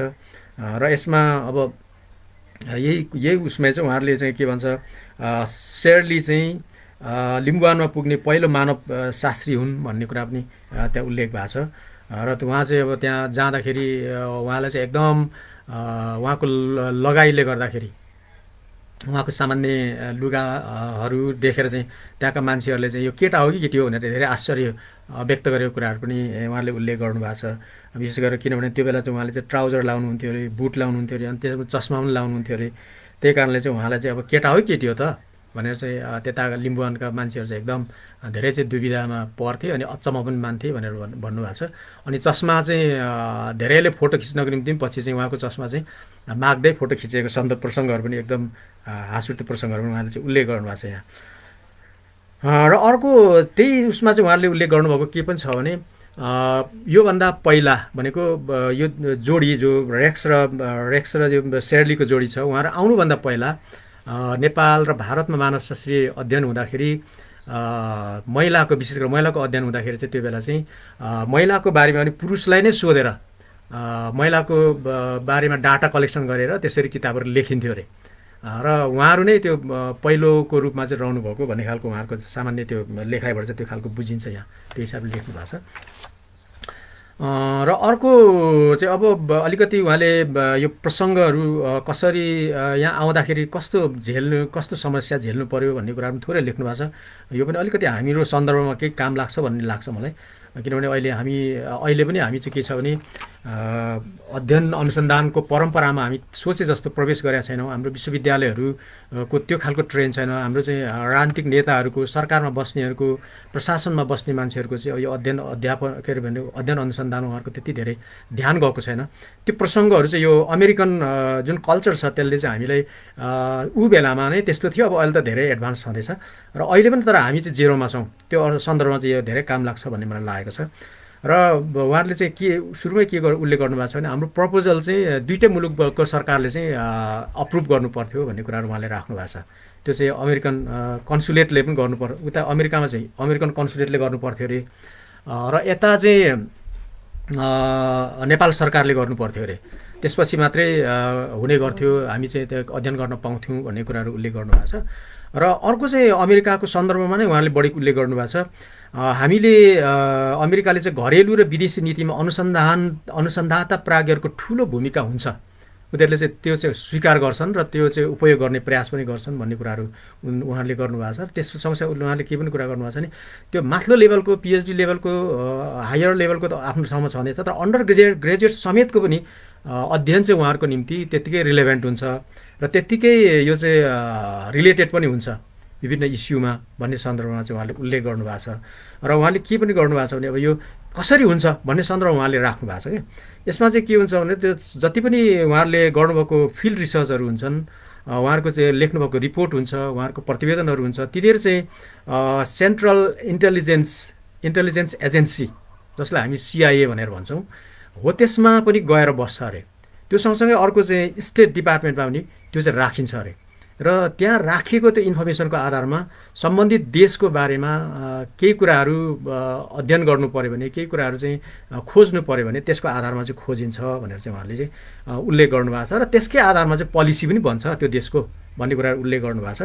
र अनि उहाँले त्यो सँगसँगै के पनि उल्लेख गर्नुभएको छ भने 19औँ शताब्दीमा चाहिँ क्रिस्चियन मिसनरीहरूले विशेष गरेर नेपाल चाहिँ अब पहिला पनि पश्चिमाहरूको स्वामी के अरे उनीहरूको चाहिँ कोलोनी नभएको हुनाले त्यो बेला चाहिँ उनीहरू चाहिँ एउटा एक खालको चाहिँ त्यो पोलिसी बनाए भनेर चाहिँ उहाँले चर्चा गर्नुभएको छ। र त्यो पोलिसीको नाम चाहिँ उहाँहरूले के उल्लेख गर्नुभएको छ, गन बोट डिप्लोमेसी भनेर भन्नुभएको छ। भने चाहिँ यो चाहिँ अलिकति शक्ति प्रयोग गरेर गर्ने के भन्छ कुटनीति भयो र त्यो मार्फत गरेका थिए। तर पछि चाहिँ यो 20औं शताब्दीमा आइसकेपछि चाहिँ त्यो पोलिसीमा चेन्ज आयो भनेर उहाँले उल्लेख गर्नुभएको छ। त्यो चाहिँ के भन्छ पोलिटिकल इन्फ्लुएन्स भनेको राजनीतिक प्रभाव पारेर त्यो देशमा चाहिँ आफ्नो चाहिँ पहुँच विस्तार गर्ने त्यो खालको चाहिँ आयो भनेर उहाँले चाहिँ उल्लेख गर्नुभएको छ। र त्यही सेरोफेरोमा भनेको उहाँहरू नेपालमा अध्ययन गर्ने आउने समयमा चाहिँ नेपालले पनि भनेको 2007 सालपछि नेपालले पनि dependence on foreign aid and technological expertise भन्ने जुन पोलिसी चाहिँ उहाँले त्यो चाहिँ उ गर्यो भनेको विदेशी लगानी र विदेशी के भन्छ श्रम शक्तिहरू चाहिँ उपयोग गर्ने विभिन्नमा जस्तै शिक्षामा हामी देख्छौँ लगायत अब अरू विभिन्न ठाउँमा त्यस्तोमा उपयोग गर्ने भन्ने नीति चाहिँ पारित गर्यो। त्यसपछि चाहिँ हामी यो जुन पोलिसीहरू दुईवटा थियो गनबुट डिप्लोमेसी पोलिसी सुरुको र पछि चाहिँ पोलिटिकल इन्फ्लुएन्स पोलिसी त्यसको आधारमा चाहिँ अमेरिका चाहिँ नेपालमा जाने अथवा अरू पश्चिमा मुलुकहरू नेपालमा जाने स्थिति बन्यो भनेर चाहिँ त्यो चाहिँ उहाँले उल्लेख गर्नुभएको छ। र त्यो बेला चाहिँ नेपाल सरकारले चाहिँ उहाँहरूको भनाइअनुसार के छ भने नेपालमा चाहिँ राजनीतिक को प्रभाव बाहेक अन्य कुरामा चाहिँ ओपन डोर पोलिसी अपनायो भनेर भन्नुभएको छ क्या। र यसले चाहिँ हामी के देख्छौँ भन्दा अहिले हामी अब क्रिस्चियनिटीदेखि लिएर पश्चिमाहरूको चाहिँ अब धेरै एनजिओ आइएनजिओबाट जुन प्रभावहरू एकदम धेरै भइरहेछ र त्यो चाहिँ त्यो पोलिसीको कारणले ओपन डोर पोलिसी भनेको त्यतिखेर चाहिँ अब पञ्चायतको रूप भइसकेको त थिएन करिब त्यस्तै सेरोफेरो थियो 1968-69 भनेपछि त्यो सेरोफेरोमा राजनीति प्रभाव चाहिँ पश्चिमाहरूको नहोस् भन्ने एउटा चाहन्थ्यो। त्योभन्दा बाहेकमा अरूले जेसुकै गरून् भन्ने खालको स्थिति चाहिँ थियो भन्ने चाहिँ यसले चाहिँ हामीलाई चाहिँ देखाउँछ। र त्यो बेलाको स्थिति अब उहाँ दुईजना अध्येताहरू नेपालमा आउँदाको स्थिति चाहिँ अब यातायातको कस्तो थियो सञ्चारको कस्तो थियो भन्ने पनि उहाँले चाहिँ एकदम हामीलाई नै अहिले अचम्म लाग्ने गरी अहिले हामी चाहिँ किनभने हाम्रो गाउँ-गाउँमा अहिलेको अवस्थामा त झन् हाम्रो गाउँ-गाउँमै रोड पुगेको छ। हाम्रो हरेकको हातमा चाहिँ मोबाइल चाहिँ एकभन्दा बढी छ। अब रेडियोहरू विस्थापित नै भइसक्यो, टेलिभिजनहरू विस्थापित भइसक्यो, यो स्थितिमा हामी छौँ। तर त्यो बेला चाहिँ उहाँले के भन्नुभएको छ भने यातायातको साधन भन्नु चाहिँ खालि के भन्दाखेरि भरिया थियो, कुनै अरू थिएन हैन। अर्को चाहिँ उहाँले के भन्नुभएको छ भने त्यतिखेरको अहिले सञ्चार माध्यमहरू धेरै जेसुकै भए पनि त्यो बेला चाहिँ एउटा मान्छेले अर्को मान्छेको छेउमा गएर मुखले बोल्नु भन्नुभन्दा बाहेक अर्को चाहिँ कुनै सञ्चारको साधन के अरे माध्यम थिएन भनेर भन्नुहुन्छ। त्यो खालको छ। र त्यो बेला चाहिँ अर्को कुरा पनि उहाँले चाहिँ अब 1900 ठ्याक्कै उहाँहरू चाहिँ आइसकेको बेला चाहिँ अब केही ठाउँमा चाहिँ सडकहरू बनेको कुरा पनि उहाँले चर्चा गर्नुभएको छ। विशेष गरेर त्यतिखेर 3टा सडकहरू थिए भनेर भन्नुभएको छ। एउटा चाहिँ काठमाडौँदेखि लिएर तल भारतको बोर्डरसम्मको एउटा सडक थियो। अर्को चाहिँ काठमाडौँदेखि यता तिब्बत जोड्ने अर्को एउटा सडक थियो। त्यस्तै गरेर चाहिँ काठमाडौँ र पोखरा जोड्ने एउटा सडक थियो। त्योभन्दा बाहेक चाहिँ कहीँ पनि सडकहरू थिएनन् भन्ने खालको चाहिँ उहाँहरूले चाहिँ त्यहाँ उल्लेख गर्नुभएको छ। र त्यस्तै गरेर चाहिँ अर्को चाहिँ अब हामी यही अन्तर्गत चाहिँ उहाँले उपशीर्षकमा चाहिँ आवर रिसर्च एरिया भनेर चाहिँ उपशीर्षक राखेर उहाँ गर्नुभएको छ। जहाँ चाहिँ लिम्बुवानको प्रसङ्ग उल्लेख गर्नुभएको छ। लिम्बुहरूले उनीहरूको मातृभूमिलाई लिम्बुवान भन्दछन् भनेर उहाँले लेख्नु भएको छ। र त्यो सँगसँगै उहाँले के पनि उल्लेख गर्नुभएको छ भने एडमिनिस्ट्रेटिभ हिसाबले चाहिँ पल्लो किराँत भनिन्थ्यो भनेर पनि लेख्नु भएको छ त्यहाँ चाहिँ। अनि अर्को सँगसँगै अरुण उपत्यकाका चाहिँ याक्खा अठाप्रे लोहोरुङ राईहरूलाई लिम्बुहरूले चाहिँ आफ्नो दाजुभाइ मान्छन् भन्ने सन्दर्भ पनि उहाँले उल्लेख गर्नुभएको छ। अनि त्यही एरियाको अरू बासिन्दाहरूको चर्चा उहाँले गर्दाखेरि चाहिँ गुरुङ र शेर्पाले चाहिँ भेडा बाख्रा पालन गर्ने त्यो कुराहरू पनि गर्नुभएको छ। अनि त्यो सँगसँगै आफ्नो अध्ययन एरियाको चाहिँ जनसङ्ख्या कस्तो थियो भन्ने कुरा पनि उहाँले चाहिँ एकदम प्रतिशतमै उल्लेख गरिदिनु भएको छ। तेह्रथुमको नजिकको गाउँमा चाहिँ उहाँले चाहिँ अध्ययन गरेको भनेर भन्नुभएको छ। र त्यसमध्ये पनि उहाँले चाहिँ के भन्नुभएको छ भने हामी अध्ययन गर्दाखेरि बसेको घर चाहिँ ब्रिटिस पेन्सन बाँड्ने ठाउँमा भनेर पनि उल्लेख गर्नुभएको छ। र त्यहाँको जनसङ्ख्या चाहिँ उहाँले के उल्लेख गर्नुभएको छ भने लिम्बू चाहिँ 25% मात्रै भएको उल्लेख गर्नुभएको छ। बाहुन र छेत्री 40% भएको उल्लेख गर्नुभएको छ। त्यस्तै गरेर चाहिँ अरू ठाउँबाट त्यहाँ लेख्दा पनि त्यसै लेख्नु भएको छ। विभिन्न नेपालका विभिन्न ठाउँबाट बसेसराई गरी आएका सुनुवार गुरुङ मगर राई तामाङ शेर्पा भोटे लगभग 20% छन् भनेर उहाँले लेख्नु भएको छ। त्यस्तै गरेर चाहिँ धनाढ्य लिम्बुवानमा रहेका काठमाडौँबाट आएका लिम्बुवानमा बसोबास गरेका धनाढ्य नेवारहरू 10% छन् भनेर चाहिँ उल्लेख भएको छ। त्यस्तै गरेर त्यो मेनियल क्यास्ट भनेर उल्लेख गर्नुभएको छ, पानी नचल्ने जाति भनेर। र उनीहरू चाहिँ विशेष गरेर चाहिँ उहाँहरूले उल्लेख गर्नुभएको 3टा मात्रै जाति छ त्यहाँ, दर्जी कामी र सार्की। र उनीहरूको चाहिँ 5% जनसङ्ख्या छ भनेर चाहिँ उहाँले उल्लेख गर्नुभएको छ। र अर्को त्यो सँगसँगै के पनि उल्लेख गर्नुभएको छ भने मगर गुरुङ र सुनवारहरू उच्च जाति हिन्दूहरूको धर्म संस्कार संस्कृति र भाषामा पूर्ण रूपमा समाहित भइसकेका छन् भनेर पनि त्यो कुरा चाहिँ उहाँले आफ्नो त्यो एरियाको सामान्य सरस्वती अध्ययनमा चाहिँ उहाँले त्यो उल्लेख गर्नुभएको छ। र यसबाट चाहिँ के देखिन्छ भने उहाँ अरू ठाउँमा के थियो थाहा छैन, तर उहाँ जहाँ अध्ययन गर्न जानुभयो त्यहाँ चाहिँ लिम्बूहरू चाहिँ एकदमै अल्पमतमा थिए भन्ने कुरा चाहिँ यसले चाहिँ देखाउँछ। र यसले चाहिँ सम्भवतः यो चाहिँ के देखाउँछ भने यो सायद म्याङ्लुङ त्यही सेरोफेरो नै हो कि भन्ने पनि हामी अनुमान गर्न सक्छौँ। र उहाँले अब तेर्थुमै किन छान्यौँ भन्ने सन्दर्भमा पनि उहाँले उल्लेख गर्नुभएको छ। काप्लानले इलाममा अध्ययन गरे, त्यस्तै गरेर चाहिँ हामीले अघि पनि हेऱ्यौँ, हामीले फिलिप स्यागन्तले चाहिँ उसमा ताप्लेजुङ मेवा खोलामा अध्ययन गरे भनेपछि अब हाम्रो चाहिँ के भन्दाखेरि यतापट्टि बाँकी रह्यो हुनाले हामी त्यहाँ गयौँ भन्ने प्रसङ्ग चाहिँ उहाँले उल्लेख गर्नुभएको छ। र अब यसको दूरीहरू पनि उल्लेख गर्नुभएको छ। त्यतिखेर चाहिँ यातायातको त्यहाँ कसरी पुग्ने सन्दर्भमा उहाँले दूरीको कुरा उल्लेख गर्नुभएको छ। काठमाडौँबाट त्यहाँ चाहिँ 200 माइल टाढा छ। हिँडेर जाँदाखेरि 15देखि लिएर 20 दिनसम्ममा हिँडेर मात्र पुग्न सकिन्छ। र यो एउटा विकल्प थियो। र अर्को विकल्प चाहिँ जहाज चाहिँ चढेर विराटनगरसम्म जाने, त्यहाँदेखि 15 माइल हिँडेर धरान बजार जाने भने चाहिँ त्यतिखेर धरान बजारमा पनि गाडी पुग्दैन थियो भन्ने हामी बुझ्छौँ यसबाट चाहिँ। अनि धरान बजारदेखि चाहिँ 50 माइल उकालो हिँडेर तेर्थुम पुग्ने भनेर चाहिँ उहाँले चाहिँ त्यहाँ उल्लेख भएको किताबमा उल्लेख गर्नुभएको छ। र उहाँहरू जाँदाखेरिको चाहिँ नोभेम्बर 1967मा हामी धरान बजार पुगेका थियौँ भनेर चाहिँ त्यहाँ उहाँको त्यो यात्राको कुरा चाहिँ उल्लेख गर्नुभएको छ। र त्यहाँ 3 जना चाहिँ भरियाहरू त्यहाँबाट उहाँहरूले कुरा गरे, के अरे भरियाहरू चाहिँ उसँग सम्झौता गरेपछि उहाँहरूको साथमा चाहिँ हिँडेर तेर्थुम पुगेको भन्ने कुराहरू उल्लेख गर्नुभएको छ। र 4 दिनको हिँडामा मात्रै त्यहाँ तल धरानदेखि माथि पुगेको उल्लेख गर्नुभएको छ। र उहाँहरूलाई अचम्म लागेको कुरा चाहिँ के छ भने बिहान अलि सबेरै होइन, अलि अबेर बिहान पुग्नुभएको, पुग्दाखेरि पनि तरुनी तन्नेरीहरू चाहिँ धान नाचिराखेको उहाँहरूले चाहिँ देख्नुभयो अरे। त्यो देखेर चाहिँ उहाँलाई चाहिँ एकदम आश्चर्य लागेको कुरा चाहिँ यो धान नाचको प्रसङ्गमा चाहिँ उहाँले त्यो उल्लेख गर्नुभएको छ। र उहाँ त्यो एरियामा बस्दाखेरिको जीविकोपार्जन गर्ने उब्जाउहरू चाहिँ के थियो भन्ने कुरा चाहिँ उहाँहरूले एकदमै त्यो लिस्ट गर्नुभएको छ उहाँले चाहिँ। यसमा चाहिँ 1 नम्बरमा चाहिँ धान, त्यसपछि दोस्रोमा मकै, गहुँ, जौ, आलु, भटमास, त्यस्तै गरेर फलफुलमा चाहिँ के अरे तरकारीमा चाहिँ फर्सी, काँक्रा, त्यस्तै गरेर इस्कुस, त्यस्तै गरेर फलफुलमा चाहिँ अब केरा, सुन्तला, आँप, रुख, कटहर भनेर चाहिँ यति चाहिँ उल्लेख गर्नुभएको छ। भनेपछि त्यो बेला अहिलेका सबै चाहिँ के भन्छ बोट बिरुवाहरू फलफुलहरू पुगेका थिएनछन् कि क्या हो भन्ने पनि हामी यसबाट चाहिँ हामी देख्न सक्छौँ। अनि अर्को चाहिँ खानपानमा पनि त्यहाँ चाहिँ उहाँहरूले अध्ययन गर्नुभएको अनुसार चाहिँ जातिअनुसार खानपानहरू पनि फरक थियो भन्ने कुरा चाहिँ पाइन्छ। त्यतिखेर मूल रूपमा लिम्बूहरूले चाहिँ सुँगुरको मासु बढी चलाउने, जाँड रक्सी, राँगाको मासु खाने, जाँड रक्सी खाने कुराहरू उल्लेख गर्नुभएको छ। मगर गुरुङ, बाहुन, छेत्री, नेवारले चाहिँ सुँगुरको मासु नखाने भन्ने कुराहरू उहाँले चाहिँ उल्लेख गर्नुभएको छ त्यहाँ। त्यस्तै गरेर छेत्री बाहुनहरूले चाहिँ दुग्धजन्य पदार्थहरू बढी खाने र छेत्री सम्मले चाहिँ खसी र कुखुराको मासु खाने भनेर यो खान्तेपिन्ते कस्तो चल्थेछ भन्ने कुराहरूमा त्यो चाहिँ केस्ट डाइटरी रेस्ट्रिक्सन भनेर चाहिँ उहाँले यो शीर्षकमा चाहिँ उहाँले गर्नुभएको छ र उल्लेख गर्नुभएको छ। र त्यहाँ चाहिँ त्यो बेलाको के अरे हाट बजारको सन्दर्भ पनि उहाँले चाहिँ विस्तृत रूपमा चर्चा गर्नुभएको छ त्यहाँ। र यहाँ चाहिँ अब यो हाट बजारले पनि के चाहिँ देखाउँछ भने त्यतिखेरको मानिसहरूको चाहिँ आफ्नो कस्तो त्यस्तो पहुँच भनौँ न, क्षमता अथवा स्तर चाहिँ निर्धारण गर्ने पनि हामी यसबाट देख्न सक्छौँ। र त्यहाँ त्यो हाट बजारसँग लिम्बूहरूको चाहिँ कस्तो थियो, उनीहरूको चाहिँ आफ्नो त्यसको चाहिँ सम्बन्ध भन्ने कुरा पनि, पहुँच कस्तो थियो भन्ने कुरा पनि यसले चाहिँ देखाउँछ।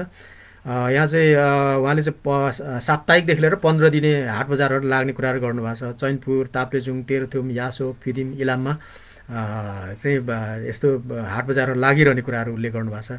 र त्यहाँ के पाइन्थ्यो भन्ने कुरा पनि एकदम लिस्टै बनाएर चाहिँ उहाँले उल्लेख गर्नुभएको छ। लत्ता कपडा, जुत्ता, रेडियोको ब्याट्री, मट्टी तेल, हलुङ्गेका भाँडा बर्तनहरू, टर्च लाइट, लालटिन, सिगरेट, कलम, पेन्सिल, मचिस, त्यस्तै गरेर कपीका कागजहरू, मसी, चिनी, त्यतिखेर पनि चिनी पुगिसकेको रहेछ, नुन, मसला, चिया, गरगहनाका सामानहरू चाहिँ त्यहाँ पाइन्थ्यो भन्ने कुराहरू चाहिँ उहाँहरूले चाहिँ उल्लेख गर्नुभएको छ। र यो सँगसँगै लिम्बूहरू पनि आफ्नो उत्पादनहरू बजार जाँदाखेरि, हाट बजार जाँदाखेरि आफ्नो उत्पादनै एउटा वा दुईवटा उत्पादन लिएरै जान्थे घरबाट भन्ने कुरा पनि उहाँले चाहिँ त्यहाँ उल्लेख गर्नुभएको छ। त्यसको विशेष गरेर चाहिँ कुखुराहरू लगेर बेच्ने, एउटा दुईवटा कुखुरा, अनि त्यसपछि सुँगुर किनेर लिएर आउने भने सुँगुरको पाठो किनेर लिएर आउने होला। त्यस्तै गरेर अरूले चाहिँ त्यस्तै त्यो बेचेर चाहिँ अथवा दुध दही छ भने चाहिँ, अथवा घिउ चामल छ भने दुध दही लगेर चाहिँ घिउहरू लगेर चाहिँ चामल मकैसँग साटेर ल्याउनेहरू पनि त्यस्तो पनि चलन थियो भन्ने कुराहरू उहाँले उल्लेख गर्नुभएको छ। र त्यहाँ गाउँबाट लगेर बेचिनेमा चाहिँ घरबुना लुगाहरू भनेको खाडीको लुगा होला, सायद डोको नाम्लो, त्यस्तै गरेर चाहिँ यस्तो बेचेर चाहिँ अन्नहरू अथवा भाँडाकुँडाहरू किनेर ल्याउने चलन थियो भन्ने कुरा चाहिँ यहाँ पाइन्छ। र त्यस्तै गरेर महिलाहरूले चाहिँ जाँड र रक्सी बढी बेच्ने, उहाँहरूले चाहिँ लिम्बू महिलाहरूले चाहिँ उहाँले जाँड रक्सी बढी बेच्ने कुराहरू गर्नुहुन्थ्यो भन्ने छ। अनि हाट बजारमा चाहिँ मासु पनि काटिने कुरा गर्नुभएको छ। तर योभन्दा उहाँहरूले उल्लेख गर्नु सबैभन्दा रोचक कुरा चाहिँ के छ भने बजारको व्यवस्थापन कस्तो थियो भन्ने कुरा चाहिँ बहुत आश्चर्य लाग्दो, अथवा त्यसले चाहिँ शक्ति पनि, त्यसले चाहिँ त्यहाँको शक्ति विन्यास पनि देखाउँछ कि उहाँले चाहिँ बजारको एक छेउमा चाहिँ कामीहरू आफ्नो हात हतियारहरू बेच्न बसिरहेको, सँगसँगै दमाईहरू चाहिँ आफ्नो लुगाहरू बेच्न बसिरहेको अथवा सिलाउन बसिरहेको, सार्कीहरू आफ्नो चाहिँ छालाका जुत्ताहरू अथवा छालाका सामानहरू बेच्न बसिरहेको देखिन्थ्यो अरे।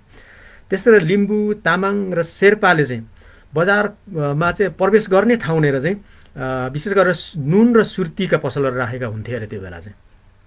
अनि यो नुन र सुर्तीहरू चाहिँ अब कतिपय चाहिँ नुन चाहिँ तिब्बतबाट पनि ल्याउने प्रसङ्ग पनि त्यहाँ उल्लेख छ, तर बढी चाहिँ भारत अथवा धरानबाट ल्याइएको हुन्थ्यो भनेर चाहिँ उल्लेख गर्नुभएको छ उहाँले। र त्यस्तै गरेर नेवार, छेत्री र बाहुनहरूले बजारको मुख्य भागमा चाहिँ विशेष गरेर धान, मकै, फलफुल, तरकारीहरू लगायत अन्य जुन हामीले माथि पायौँ लत्ता कपडा अरू यो विभिन्न हो त्यस्तो बेच्ने चाहिँ उहाँहरूको पसल चाहिँ मूल रूपमा हुन्थ्यो। भनेको मूल क्षेत्रहरू चाहिँ यी तीनवटा जातिहरूले ओगटेको थिए, ओगट्दैछन् त्यतिखेर, ओगट्ने रहेछन् बजारमा त्यतिखेर नेवारले, छेत्री र बाहुनले। त्यो कुरा चाहिँ उहाँहरूको त्यो त्यतिखेरको उसबाट पाउँछौँ, हामी अध्ययनबाट पाउँछौँ। त्यस्तै गरेर अब धर्मको सवालमा पनि विस्तृत कुरा गर्नुभएको छ, तर उहाँले यसमध्ये मलाई एउटै मात्रै कुरा गर्न मन लाग्यो। त्यसमा चाहिँ के भने लिम्बूहरूले मान्ने देवी देवताहरू चाहिँ हिन्दू र बौद्ध धर्महरूभन्दा पृथक छन् भन्ने कुरा उहाँले उल्लेख गर्नुभएको छ। र लिम्बूहरूको मुख्य देवता चाहिँ उहाँहरूले लेख्दै पनि कस्तो लेख्नु भएको छ, तागेरा निउवा फुमा हो भनेर त्यो भनेर लेख्नु भएको छ।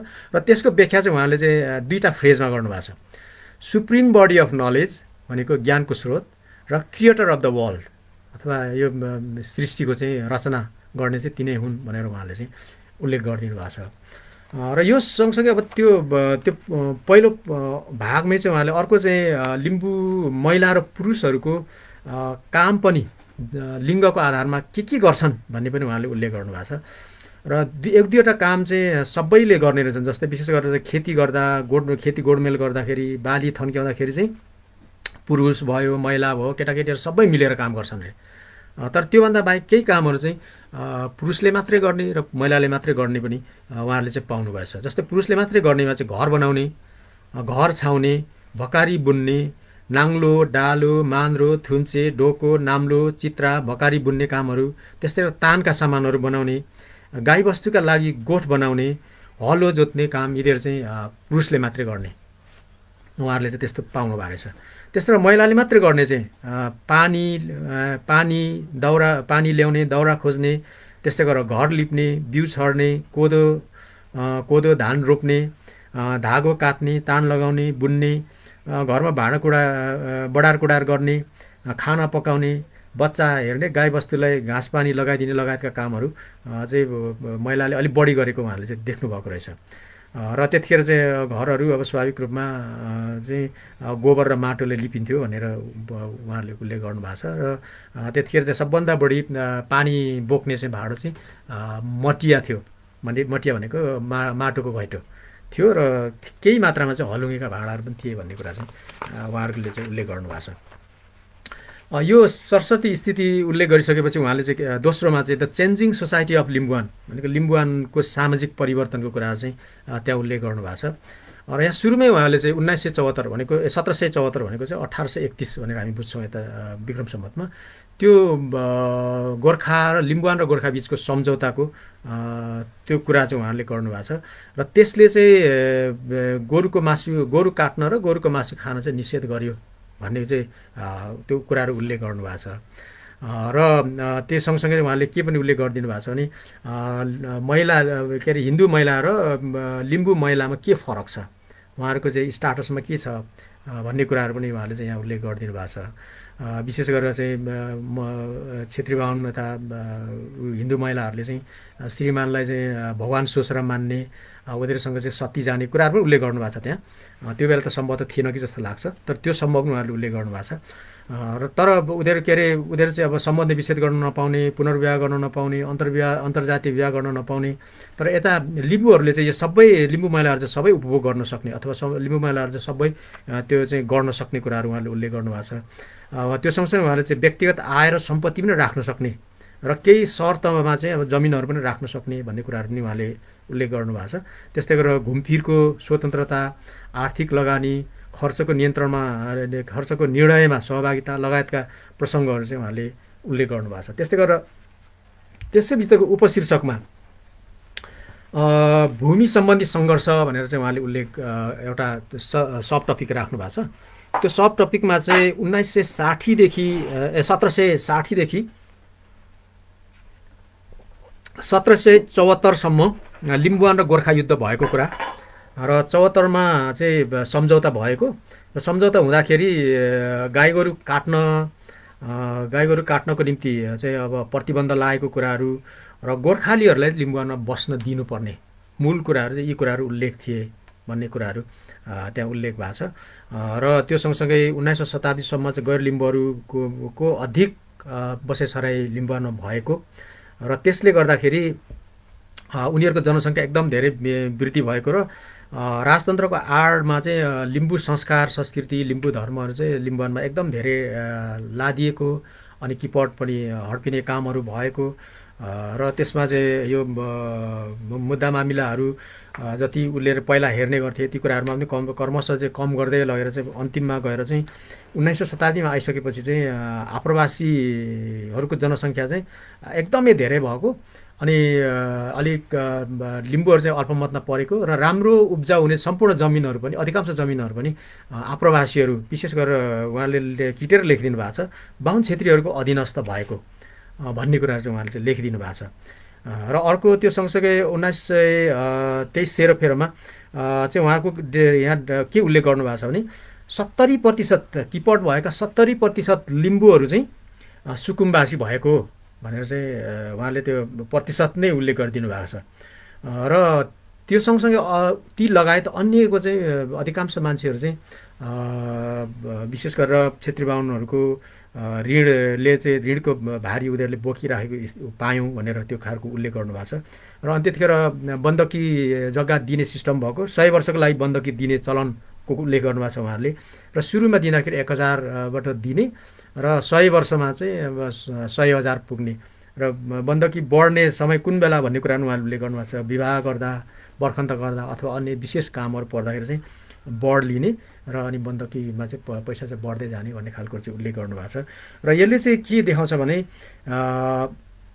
पहिला लिम्बूहरूको स्थिति 1831भन्दा पहिला लिम्बूहरू मात्रै त्यहाँ उनीहरूको बसोबास भएको उनीहरूको चाहिँ स्थिति देखिन्छ र 19औं शताब्दीसम्म आउँदाखेरि चाहिँ के देखिन्छ भने त्यहाँ लिम्बूहरू चाहिँ टोटल्ली रूपमा अत्यासको स्थितिमा पुगेको, उनीहरू चाहिँ एकदम विस्थापनको स्थितिमा पुगेको र अब उनीहरू चाहिँ आर्थिक हिसाबले जमिन भोगाएको हिसाबले हरेक हिसाबले उनीहरूको चाहिँ स्थिति एकदमै नाजुक भएको देखिन्छ। त्यही कारणले चाहिँ अब उहाँहरूले चाहिँ अर्को एउटा शीर्षक यसपछि लगतै एउटा शीर्षक राख्नु भएको छ, न्यू एभेन्युज अफ इन्कम, आर्थिक उपार्जनका नयाँ बाटाहरू। यसले गर्दाखेरि चाहिँ के भन्दा उनीहरूको जबरजस्त बाँच्नको निम्ति चाहिँ नयाँ बाटोहरू खोज्नु पऱ्यो उनीहरूले भन्ने चाहिँ उहाँहरूले चाहिँ यहाँ लेख्नु भएको छ। र त्यसमध्येमा एउटा बाटो चाहिँ लाहोर जाने कुरा छ, दोस्रोमा मधेस वा भारततिर मजदुरी गर्न जाने, तेस्रोमा बसाइसराई गरेर चाहिँ उहाँले उल्लेख गर्नुभएको 4वटा क्षेत्रहरू छ, सिक्किम, दार्जिलिङ, कालिम्पोङ र आसाम।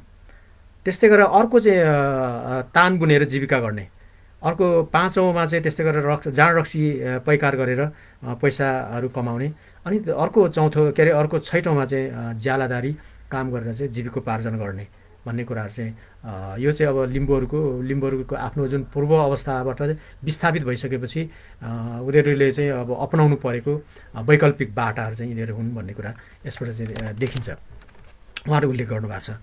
अर्को चाहिँ उहाँले त्यो जातीय प्रथाको उल्लेख गर्नुभएको छ, क्यास्ट सिस्टम भनेर। यसमा चाहिँ उहाँले उच्च जाति भनेर तागादारी भनेको सेक्रेट थ्रेड लाउनेहरू भनेको जनै लाउनेहरू, उपाध्याय जैसी र छेत्री भनेर चाहिँ उल्लेख गरिदिनु भएको छ। त्यस्तै गरी मतवालीमा चाहिँ एकैछिन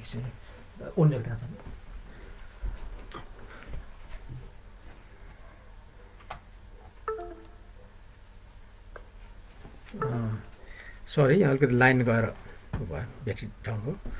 अर्को चाहिँ त्यो सँगसँगै मतवाली भनेर चाहिँ लिम्बू, राई, गुरुङ, मगर, तामाङ भनेर चाहिँ उल्लेख गरिएको छ। त्यस्तै गरी दलित भनेर चाहिँ अघि उल्लेख गरेकै त्यहाँ 3टा जातिहरूको उल्लेख गर्नुभएको छ उहाँले चाहिँ, यो खालको छ।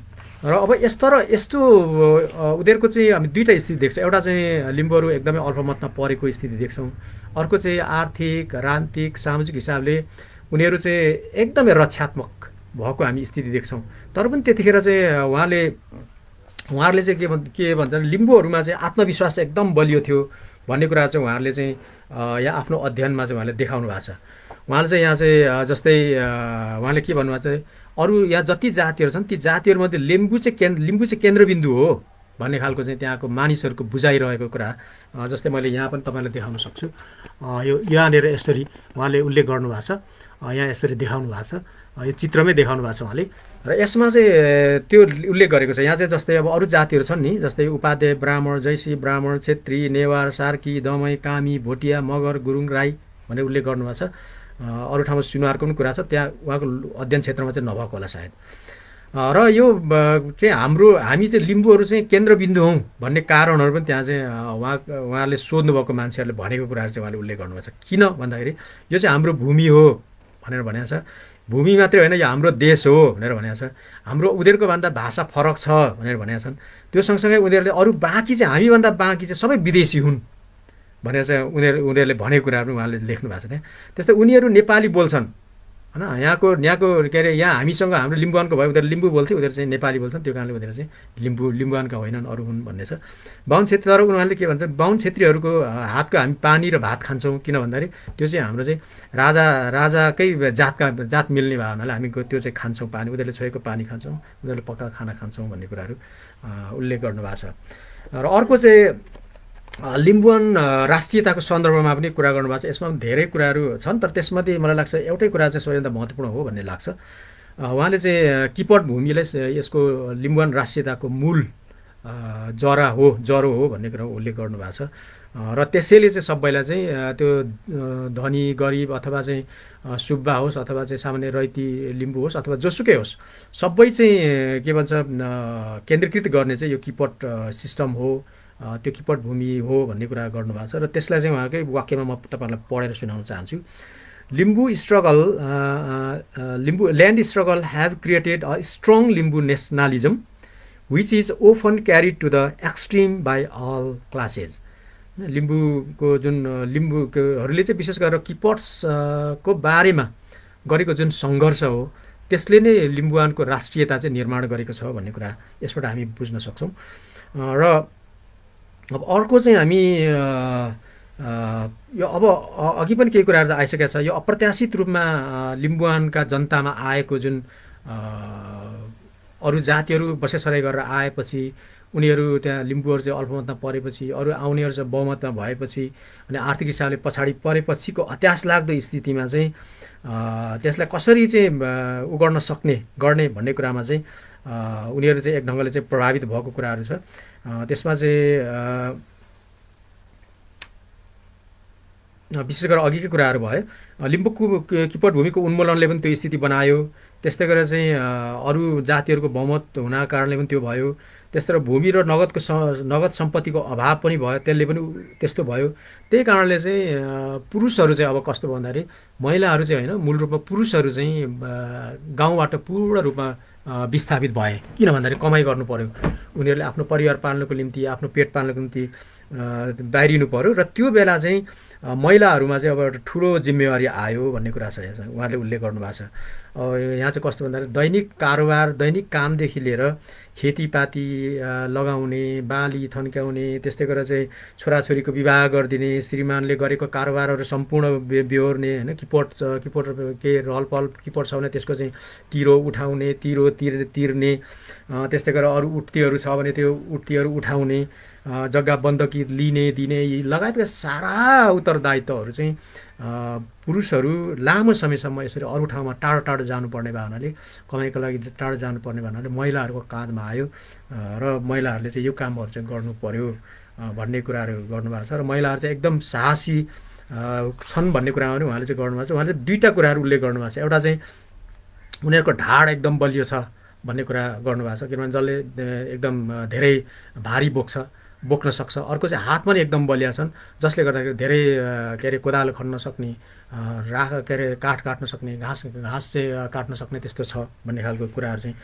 त्यहाँ चाहिँ उल्लेख भएको छन्। अब अर्को चाहिँ यो सँगसँगै अर्को फ्यामिली लाइफ एन्ड म्यारिज भनेर अर्को टपिक छ। यसमा चाहिँ पारिवारिक जीवन र विवाह सन्दर्भमा छ, किनभने यो चाहिँ विवाहकै बढी विवाह हुनाले त्योसँग सम्बन्धित छ। यो अघि चाहिँ हामी पूर्व अवस्थाको कुराहरू हामी गऱ्यौँ। यसमा चाहिँ सुरुमै यो सम्पत्तिको चाहिँ स्वामित्वको कुरामा अलिकति चर्चा छ। यसमा चाहिँ लिम्बूहरूको विशेष गरेर सम्पूर्ण परिवारको सम्पूर्ण छोराहरूको चाहिँ अब बाबुसँग भएको अथवा पुर्खौली सम्पत्तिमा त्यो किपट भूमि होस् अथवा गाई बस्तु अथवा भाँडाकुँडा होस् अथवा अरू सबैमा चाहिँ हक लाग्छ भन्ने कुरा छ। अनि छोरी पनि अविवाहित अवस्थामा चाहिँ उसको पनि हक लाग्छ भन्ने कुराहरू उल्लेख गरेको छ। र यहाँ उहाँहरूले के पनि उल्लेख गर्नुभएको छ भने जन्म, विवाह र मृत्यु यो तीनटा कर्म चाहिँ लिम्बूले सामूहिक रूपमा गर्छन्। योभन्दा बाहेक कामहरू चाहिँ व्यक्तिगत रूपमा भनेको छुट्टा छुट्टै परिवारले छुट्टा छुट्टै ढङ्गले आफ्नो अनुकूलतामा गर्छन् भनेर यहाँ उल्लेख भएको पाइन्छ। र महिलाहरू चाहिँ प्राय न्याटल फ्यामिली भनेको चाहिँ अब माइती भनौँ न, माइतीसँगै निकट रहने, माइतीलाई चाहिँ धेरै भरोसाको रूपमा लिने गर्छन् र उनीहरू चाहिँ व्यक्तिगत सम्पत्ति राख्न पनि उनीहरूको सक्ने क्षमताहरू चाहिँ त्यो चाहिँ प्रयोग पनि छ भन्ने कुराहरू छ। अर्को चाहिँ हाम्रो नाता चाहिँ कस्तो रहन्छ भन्ने कुरामा चाहिँ रगतको नाता भनेको चाहिँ आमातिरको नाता भयो, त्योभन्दा बढी हाडको नाता अथवा चाहिँ बाबुतिरको नाता चाहिँ लामो समयसम्म खेद्ने भन्नाले यो चाहिँ अनन्तसम्म रहने भन्नाले यो पितृसत्तात्मक छ भन्ने खालको उहाँको उल्लेख छ। र त्यही कारणले पनि त्यो अब यहाँ त्यो चाहिँ अब डिस्क्रिमिनेसन जस्तो अरूतिर पनि देखिन्छ भन्ने कुरा पनि उहाँहरूले उल्लेख गर्नुभएको छ। के अरे महिलाको चाहिँ अब मृत्यु भएमा 3 दिनमा होइन, पुरुषको भयो भने 4 दिनमा चाहिँ जुठो बार्ने के अरे उ गर्ने बर्खन्त सक्ने त्यस्तो खालकोहरू पनि उल्लेख छ। अनि यो सँगसँगै अनि अर्को चाहिँ त्यो त्यहाँ अलिकति बिचमा पनि आएको छ, अरू पछि आउने कुराहरू यहाँ बिचमा पनि आएको छन्। यसमा चाहिँ अब विशेष गरेर फेदापथुममा मलाई धेरै थाहा छैन, तर उहाँले चाहिँ के भन्नुभएको छ यहाँ सामदाखुङ चढाउने चलन भएको, बर्खन्तमा चाहिँ सामदाखुङ चढाउने चलन भएको कुराहरू पनि उल्लेख छ त्यहाँ। र बर्खन्त गर्नको निम्ति चाहिँ महिलाहरूको चाहिँ सही मुन्द्री चाहिँ छिनेकै हुनुपर्छ अथवा छिनेको छैन भने त्यतिखेरै गरेर पनि त्यतिखेरै माइतीहरूलाई गराउने चलन छ। त्यसपछि मात्रै उनीहरूले चाहिँ त्यो बर्खन्त गर्छन् भन्ने कुरा छ। र यसमा चाहिँ अलिकति त्यो साइनोको कुराहरू पनि छ। केटाकेटी एउटै थरी भयो भने विवाह हुन नसक्ने, र त्यस्तो भयो भने त्यस्तरी बिग्रियो भने चाहिँ त्यतिखेर उहाँले त्यही मुन्धुमलाई आधार मानेर लेख्नु भएको छ। यो चाहिँ चट्याङ परेर पुरुष मर्ने अनि त्यो लराङ आएर भनेको जमिनभित्रबाट जमिन फाटेर आएर चाहिँ महिला मर्ने, त्यो कुरा चाहिँ मुन्धुममा त्यस्तै उल्लेख छ। त्यो विश्वास चाहिँ राख्छन् लिम्बुवानका लिम्बूहरू भनेर उल्लेख गर्नुभएको छ। र आमातिर चाहिँ कम्तीमा 4 पुस्ता चाहिँ उनीहरूले अनिवार्य साइनो खेद्छन् विवाह गर्नको निम्ति भन्ने कुराहरू छ। र अर्को चाहिँ सुब्बा र तुम्याङहरूको धेरै ठुलो भूमिका छ भन्ने कुराहरू पनि यो चाहिँ लाइनेज एन्ड क्लान भन्ने उपशीर्षकमा उहाँहरूले उल्लेख गर्नुभएको छ।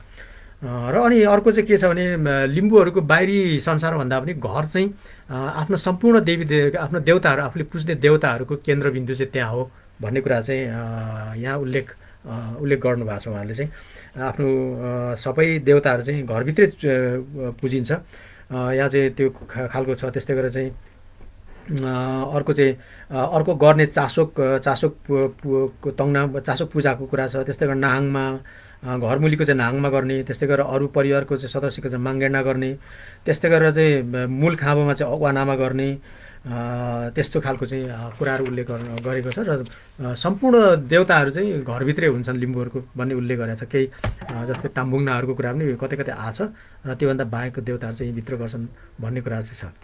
अर्को चाहिँ अनि अर्को विवाह मगनीको कुरा पनि यहाँ उहाँले बिचमा राख्नुभएको छ, म्यारिज कन्ट्र्याक्ट भनेर त्यस्तो छ। यसको निम्ति चाहिँ उहाँहरूले चाहिँ इङ्ग्लिसमा फर्स्ट गिफ्ट भनेर भन्नुभएको छ। हामीले चाहिँ अब यो बेहुली माग्न जाँदाखेरिको सुरुको त्यो सुङको कुरा गरे होला जस्तो लाग्छ मलाई। यसमा चाहिँ इङ्मिबा जान्छ अनि बेहुला जान्छ भनेर त्यहाँ चाहिँ त्यो उल्लेख छ। अनि त्यहाँ चाहिँ रक्सी, जाँट र मासुको कुरा गरेको छ। मासु त त्यस्तो लगिन्छ जस्तो लाग्दैन। अनि 1 रुपियाँ हुन्छ भन्ने कुरा छ। अनि यो कुरा चाहिँ स्वीकार्यो भने चाहिँ त्यसपछि चाहिँ अलिकति त्यो के भन्छ घरको चाहिँ बुढी मान्छेले चाहिँ तङ्बा लगाइदिने, अनि त्यसपछि चाहिँ अनि पछि चाहिँ केटी मगनीको कुरा चाहिँ अगाडि बढ्ने, अनि 300 रितसम्ममा चाहिँ त्यसरी चाहिँ रित 300सम्म तानिन्थ्यो भन्ने कुराहरू छ। अनि विवाहको प्रकारहरू पनि अलिकति राख्नु भएको छ यहाँ। एउटा चाहिँ मगनी विवाह, त्यसपछि अर्को चोरी विवाह, अर्को चाहिँ जारी विवाहको कुराहरू चाहिँ छ। र विधवा विवाहमा चाहिँ त्यस्तो रितहरू नचाहिने अथवा कम चाहिने भन्ने छ।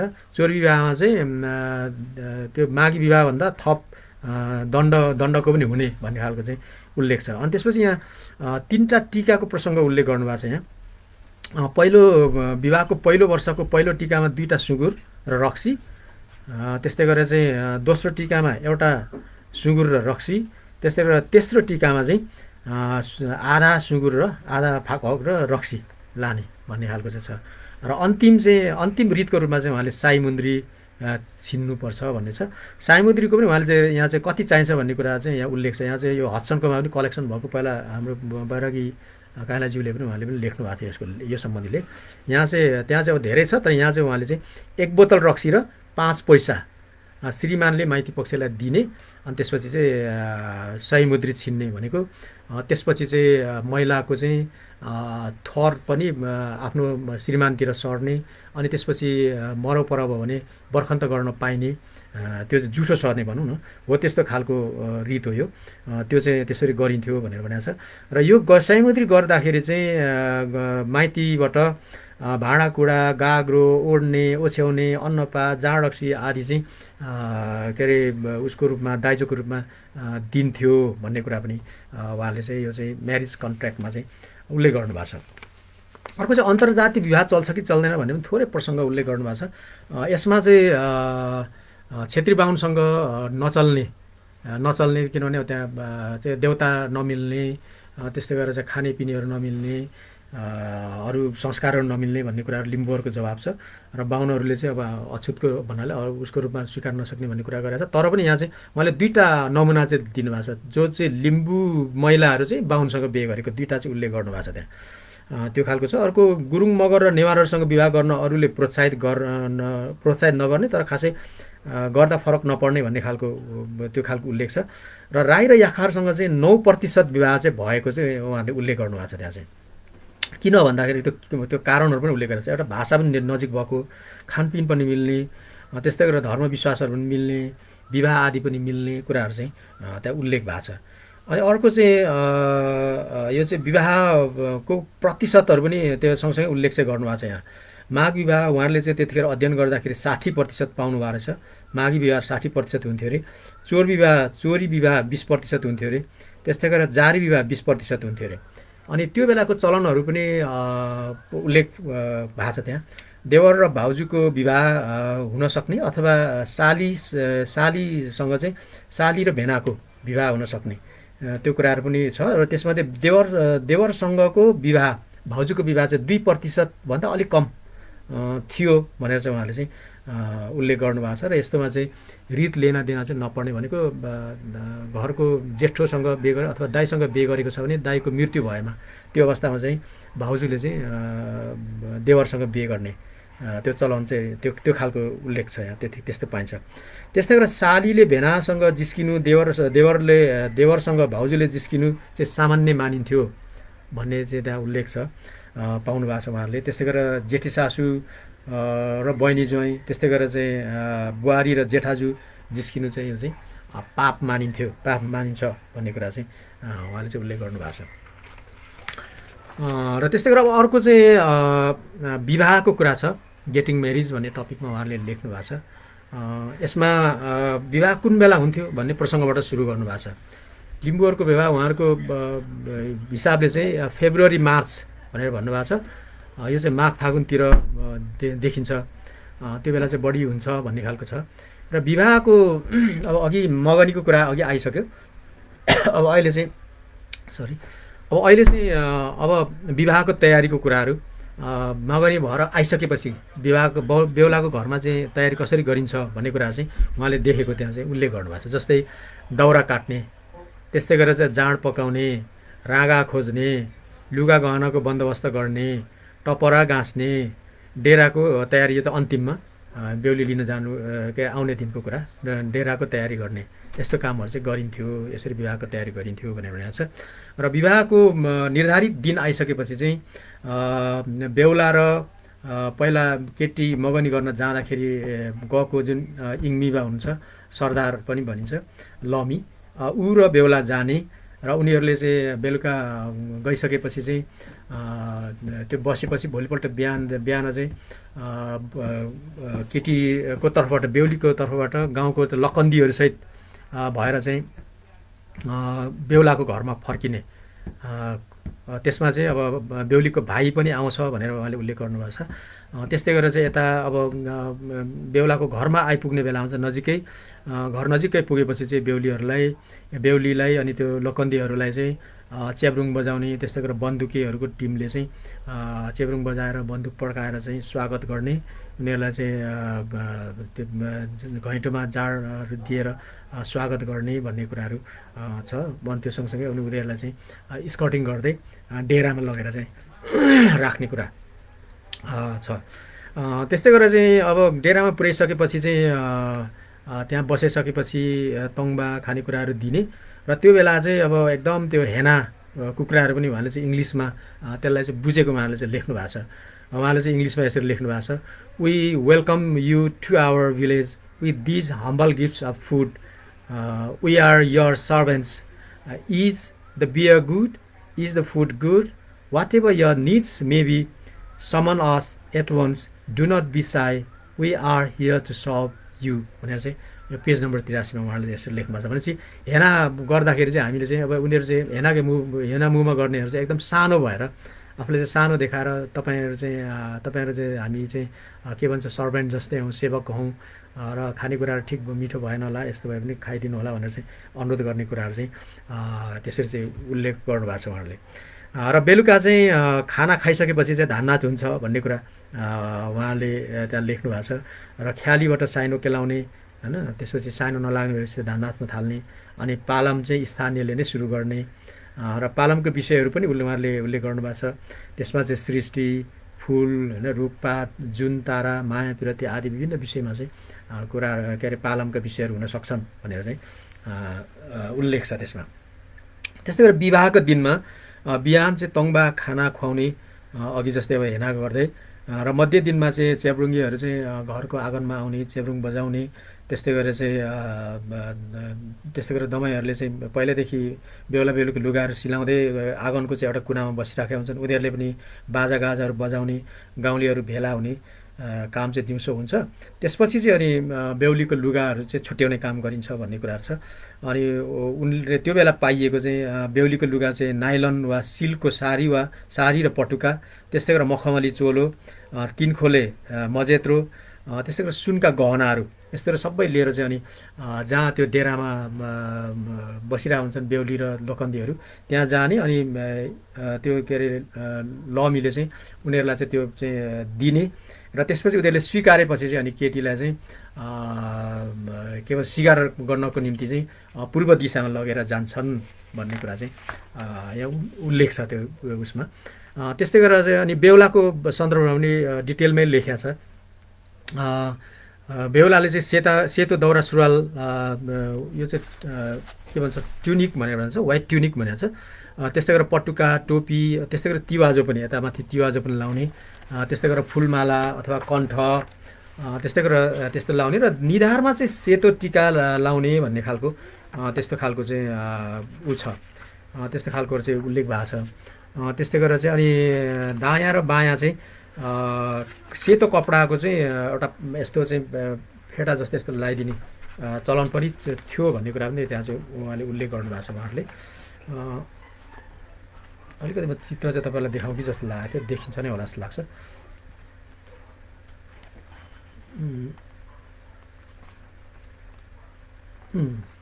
जस्तै त्यतिखेरको बेहुलाहरूको बेहुलाहरू चाहिँ यतापट्टि चाहिँ यो बेहुला र बेहुली उभिएको हामी देख्छौँ।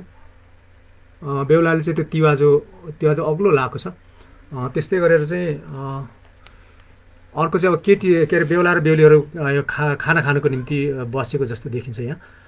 र यता अरू यो चाहिँ चेब्रुङ नाच्दै गरेकोहरू हामी देख्छौँ।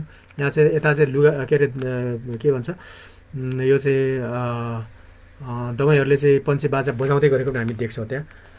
त्यस्तै गरेर त्यो बन्दुकेको कुरा पनि आयो कि बन्दुक पड्काउनेहरू पनि यसरी चाहिँ राखेको छ। 3 जनाको यहाँ उभिरहेछन्, बन्दुक लिएर उभिरहेछन्। बेहुलीको पिक्चरहरू पनि त्यहाँ छ र यो कुराहरू चाहिँ यहाँ यसमा उल्लेख भएको छ। र अनि बेहुला चाहिँ अब त्यसरी सबै डेकोरेसन गरिसकेपछि चाहिँ बेहुली भएको ठाउँमा चाहिँ यो अघि हामीले जुन बाजागाजा चेब्रुङ बजाउनेदेखि लिएर अरू सबै सहित अनि बन्दुक पड्काउनेहरू सहित बेहुलीलाई डेकोरेसन गरेको ठाउँमा जाने।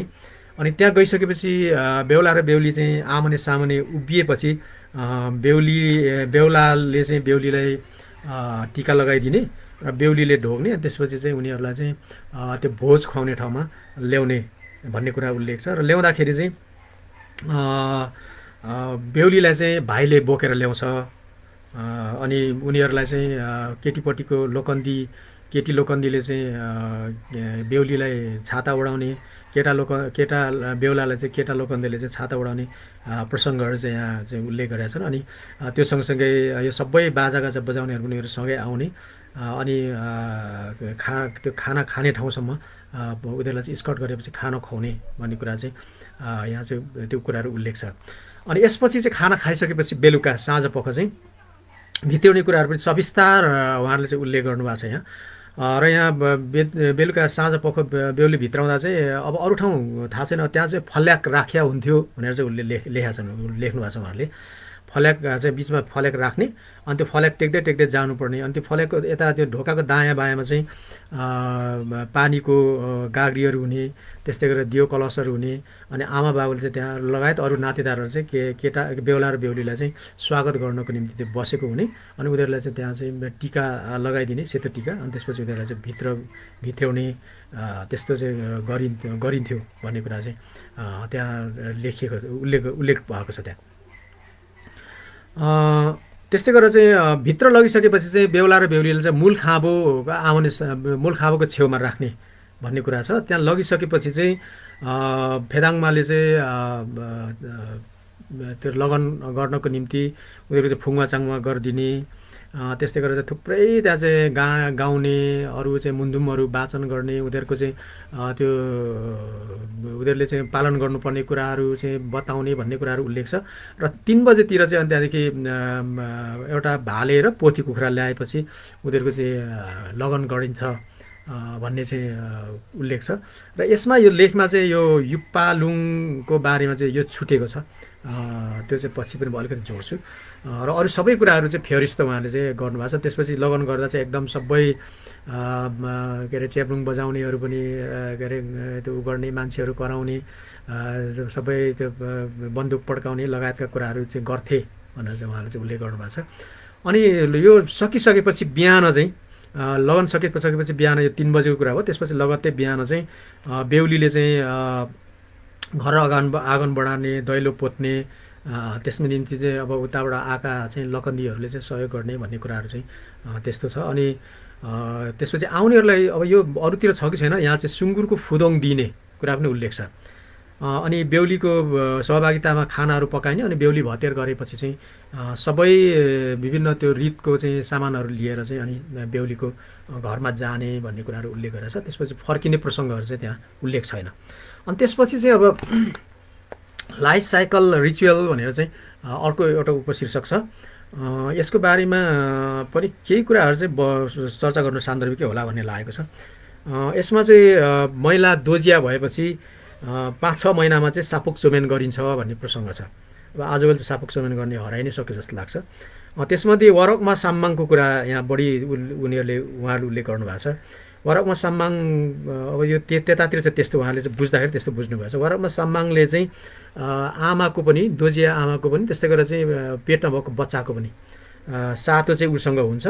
अनि त्यहाँदेखि चाहिँ उसले त्यो फेदाङमाले चाहिँ लिएर आउँछ र अनि त्यसपछि यता आमा र बच्चामा चाहिँ प्रतिष्ठापन गर्छ भन्ने कुरा छ। र त्यो सँगसँगै अब मिसे खञ्जमा के लगायतका 6वटा चाहिँ देवताहरू चाहिँ यो सापुक चोमेनमा गरिन्छ भन्ने कुरा उल्लेख छ त्यहाँ। अनि बच्चाहरू चाहिँ लिम्बूहरूले चाहिँ अब 10 महिनामा जन्मिन्छ भन्ने खालको विश्वास छ भन्ने छ। र किन भन्ने कुरा पनि उहाँले चाहिँ कारण उल्लेख गर्नुभएको छ त्यहाँ।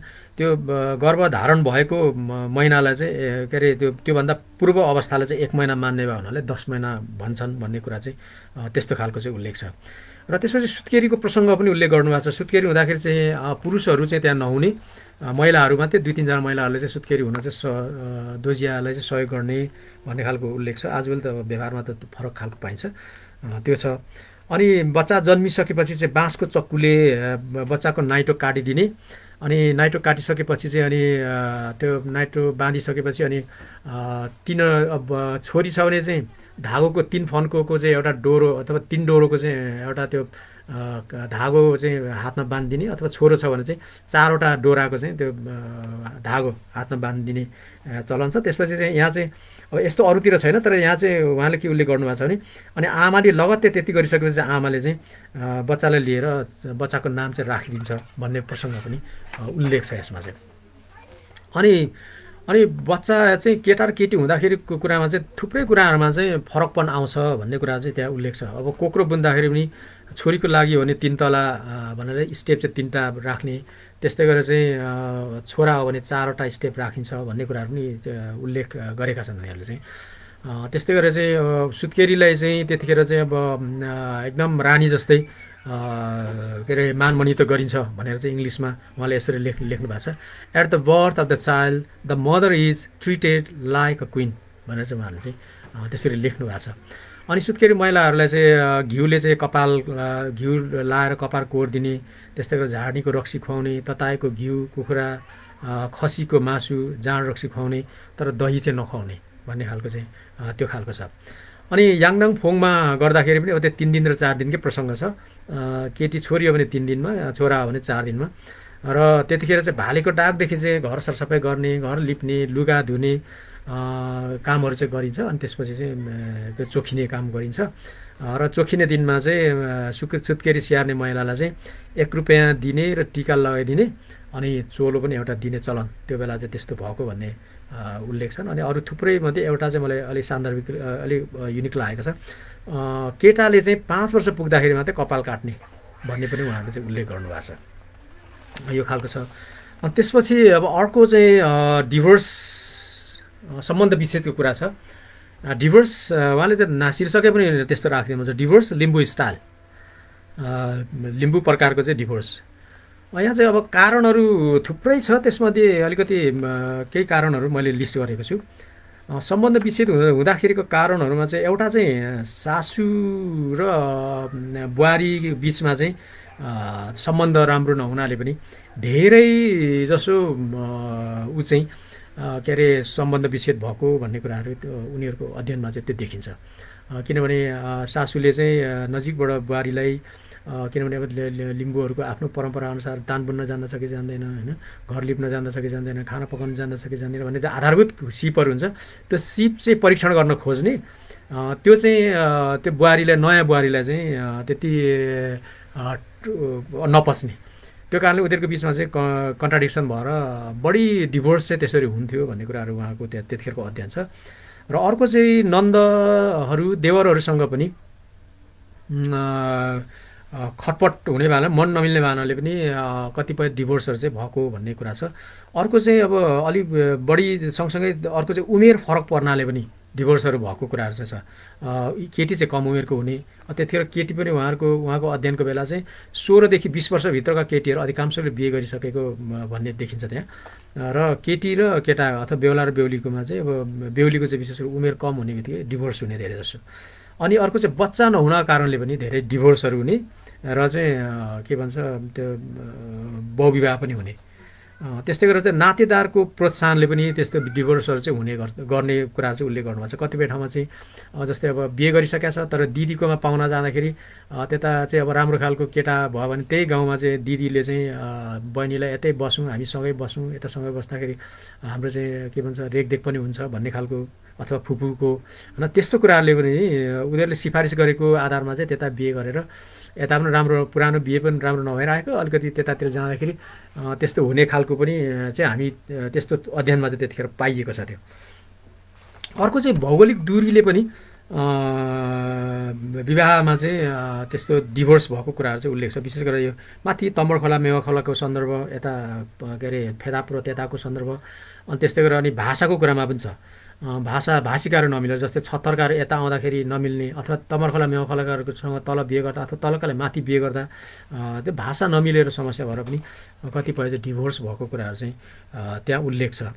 र डिभोर्स हुँदाखेरि कस्तो कस्तो प्रतिशत भयो भन्ने कुरा पनि उहाँहरूले चाहिँ अध्ययन गर्नुभएको छ। जस्तै उहाँले चाहिँ यो 24वटा केसहरूलाई लिएर गर्नुभएको छ। पहिलो टीका लाउनु पूर्व 50% सम्बन्ध विच्छेद भएको उहाँले चाहिँ पाउनु भएको छ।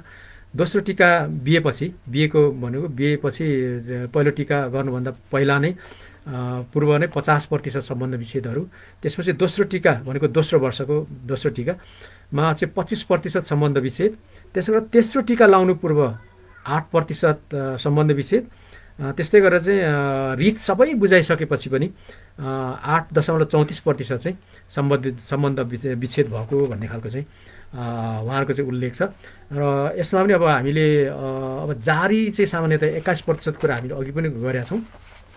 त्यही हिसाबले जारी परम्परा पनि त्यति धेरै चाहिँ प्रभावी थियो भन्ने हामी त्यसमा पाउँछौँ। र अब अन्तिममा चाहिँ अब केही कुराहरू विशेष गरेर चाहिँ उहाँहरूको निष्कर्ष चाहिँ कस्तो खालको छ भने हिन्दूहरूसँग उहाँहरूले बढी तुलना गर्नुभएको छ। विशेष गरेर हिन्दूमा पनि इन्डियन हिन्दू र नेपालमा पनि उच्च जातिका हिन्दूहरू महिलाहरू र लिम्बू महिलाहरूको बिचमा चाहिँ उहाँहरूले के पाउनु भएको छ भने लिम्बू महिलाहरूले हामीले अघि पूर्व अवस्थामा भने जस्तै धेरै कुराहरू चाहिँ स्वतन्त्रता उपभोग गरिराखेको कुराहरू त्यहाँ उल्लेख गर्नुभएको छ। तर हिन्दूहरूको चाहिँ त्यो कुराहरू छैनन् भन्ने कुराहरू छ। र उहाँहरूले चाहिँ भन्दै पनि के भन्नुभएको छ भने विवाहको स्थायित्वमा चाहिँ लिम्बू महिलाको सबैभन्दा महत्त्वपूर्ण भूमिका हुन्छ, पुरुषको होइन। सासू ससुरा अथवा अरू देवर भाउजू के अरे उहाँहरूको कसैको पनि होइन, सबभन्दा बढी चाहिँ महिलाकै हुन्छ भन्ने उहाँहरूको चाहिँ निष्कर्ष छ। त्यही कारणले उहाँले त्यो इङ्ग्लिस टर्ममै भन्नुभएको छ, all Limbu woman may decide if she will marry and whom she will marry. उसले बिहा गर्ने कि नगर्ने पनि उसैले निर्णय गर्छ र कोसँग विवाह गर्ने भन्ने कुरा पनि उसैले निर्णय गर्छ भन्ने कुरा चाहिँ उहाँहरूले चाहिँ त्यसलाई चाहिँ उहाँको आफ्नो निष्कर्षलाई चाहिँ उहाँले त्यसरी राख्नु भएको छ। र त्यो सँगसँगै अब अर्को चाहिँ लिम्बू चाहिँ आमाहरूको सन्दर्भमा चाहिँ विवाह के अरे बच्चा जन्माउनु चाहिँ बर्डन होइन भन्ने कुरा पनि यहाँ चाहिँ उहाँहरूको निष्कर्षमा चाहिँ त्यो लेख्नु भएको छ। उहाँको त्यो टर्मै मैले तपाईँहरूलाई पढेर सुनाउन चाहन्छु। लिम्बू वुमन आर मदर्स, आमा चाहिँ हो भनेको बच्चा चाहिँ जन्माउँछ। Yet child rearing is share by husbands, older children, sisters, brothers, sister in law, brother in law, grandmothers and grandfathers. भनेको बच्चा चाहिँ जन्माउनु चाहिँ आमाले नै हो, तर बच्चा हुर्काउनुको निम्ति चाहिँ धेरैले के अरे त्यो चाहिँ के भन्छ सघाउने रहेछन्। श्रीमानले, त्यस्तै गरेर चाहिँ आफूभन्दा ठुलो के अरे ऊभन्दा ठुलो बच्चाले भनेको उसको दिदी दाजुले, त्यस्तै गरेर चाहिँ अरू चाहिँ के अरे सिस्टर इन ल भन्ने बित्तिकै नन्दहरूले, देवरहरूले, त्यस्तै गरेर सासू ससुराहरूले चाहिँ सघाउने रहेछ। त्यो कुरा पनि छ। अर्को चाहिँ यो चाहिँ के भन्छ ओनरसिपको बारेमा पनि उहाँले चाहिँ अब लेख्नुभएको म जस्ता तस्तै तपाईँलाई यो वाक्य चाहिँ सुनाउनु मलाई मन लागेको छ। The woman's position is in society seems to be directly related to her active participation in the Limbu economy. भनेको महिलाको भूमिका चाहिँ लिम्बू समाजमा के देखिन्छ भने आर्थिक हिसाबले सोझो सहभागिता, सक्रिय सहभागिता देखिन्छ भन्ने छ। र यहाँ चाहिँ अब कमाउनेमा चाहिँ अब जस्तै कोही लाहोर गएर होला, कोही चाहिँ प्रवासमा गएर कमाउने होला, तर पनि अरू बाँकीमा भूमिका उसको चाहिँ इक्वल छ, समान छ भन्ने कुरामा उहाँले लेख्नु भएको छ। Her contributions to household budget and to the Limbu economy are now of equal importance to a man's, भनेको मान्छेको पुरुषको जत्तिकै बराबर छ। And successfully combining domestic and extra domestic activities she has moved steadily closer to full scale equality, भनेको पूर्ण समानताका साथ अरू सम्पूर्ण कामहरू पनि उनले चाहिँ गर्छिन् भन्ने कुरा चाहिँ उहाँले चाहिँ यो कुरा चाहिँ यहाँ उल्लेख गरेको छ। र अर्को यहाँ चाहिँ अलिकति उहाँहरूले छुटाउनु भएको भन्ने मलाई लागेको चाहिँ के भन्दाखेरि हाम्रो लिम्बूहरूको मेरो बुझाइमा र मलाई लाग्छ हामी धेरैको बुझाइमा के भने सबैभन्दा ठुलो शक्ति चाहिँ लिम्बू महिलाहरूको शक्ति चाहिँ त्यो युपालुङमा हुन्छ भन्ने हो। हाम्रो युपालुङ जुन विवाहको दिन हामी त्यो चकमक र त्यो याङ जुन चाहिँ बेहुलाले उसलाई दिन्छ बेहुलीलाई, त्यो चाहिँ सबैभन्दा महत्त्वपूर्ण कुरा हो भन्ने हाम्रो चाहिँ बुझाइ हो अहिलेसम्म होइन। त्यो चाहिँ युपालुङ भनेपछि अब सिल्भर, त्यसको डाइरेक्ट ट्रान्सलेसनमा चाहिँ सिल्भर के भन्छ सिल्भर स्टोनको रूपमा हामी लिन्छौँ। यसले त सिल्भर एज रिफ्लेक्ट गर्ने हो कि अथवा के हो त्यो थाहा छैन होइन। तर पनि के चाहिँ हो भने यो चाहिँ तपाईँको त्यो सम्बन्ध विच्छेद केटीले सम्बन्ध विच्छेद केटासँग गर्न चाह्यो भने त्यो युपालुङ जुन दिएको छ त्यसले उसलाई हानेर हिँड्यो भने लिम्बू नियमअनुसार त्यो पूर्ण रूपमा के भन्दाखेरि त्यो वैधानिक हुन्छ।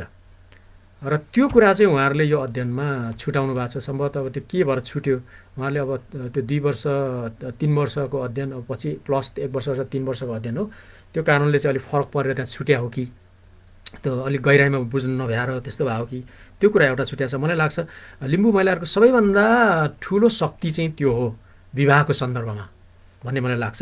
त्यो कुरा चाहिँ यहाँ छुटेको छ। र अर्को चाहिँ उहाँहरूको निष्कर्ष मलाई लाग्छ यो सबैभन्दा इम्पोर्टेन्ट हो भन्ने लाग्छ अहिले पनि र त्यो बेला पनि।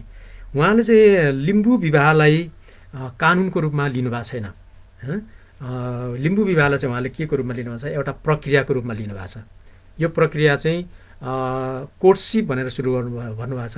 त्यो भनेको चाहिँ हामी धान नाच्दाखेरिको जुन हामीले चाहिँ आफूलाई जीवनसाथी छान्ने जुन अवसरदेखि लिएर त्यहाँदेखि चाहिँ विभिन्न क्रमहरूमा त्यो चाहिँ अब मगनी, त्यसपछि विवाह, त्यसपछि पहिलो टिका, दोस्रो टिका, तेस्रो टिका, त्यसपछि त्यो चाहिँ सयमुन्द्रीमा पुगेपछि मात्रै हाम्रो चाहिँ के हुन्छ भने महिलाहरूको थर आफ्नो श्रीमानकोमा जान्छ र जुठो बार्ने कुरा पनि श्रीमानकोमा जान्छ। नत्र चाहिँ हामी त्योभन्दा पहिला सयमुन्द्री नसिनिन्जेलसम्म चाहिँ हाम्रो के हुन्छ भने हाम्रो चेलीको डेथ चाहिँ अब उसको घरमा भए पनि त्यो चाहिँ हामीले नै के भन्छ बर्खन्त गरिदिने, हामीले नै त्यो चाहिँ बिहोर्नु पर्ने त्यो खालको हुन्छ।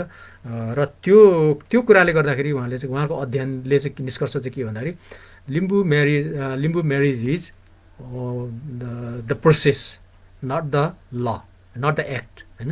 उहाँले चाहिँ त्यो हिसाबले भन्नुभएको छ। यो कुराहरू संक्षेपमा अरू थुप्रै कुराहरू छन्, यसमा अरू जोडिएका थुप्रै कुराहरू छन्, यहाँ चाहिँ अरू पक्षहरू पनि छन्। ती कुराहरू चाहिँ अब एउटै सिटिङमा चाहिँ धेरै लामो हुन्छ भन्ने हिसाबले मैले तपाईँहरूसँग प्रस्तुत गरिनँ। यति कुरा राख्दै विशेष गरेर लिम्बू एन्ड रिडर्स क्लब र टिमलाई यो आफ्नो कुरा राख्ने अवसर दिनुभएकोमा तपाईँहरूलाई धेरै धेरै धन्यवाद दिन चाहन्छु। त्यस्तै गरेर चाहिँ अहिले सुनिराख्नु भएको श्रोताज्यूहरू, त्यसो भविष्यमा पनि हेर्नुहुने सुन्नुहुने हाम्रो दर्शक श्रोताहरूलाई पनि धेरै धेरै धन्यवाद दिँदै मेरो आफ्नो प्रस्तुति चाहिँ यहीँ टुङ्ग्याउन चाहन्छु। हस्, धन्यवाद सेवाहरू।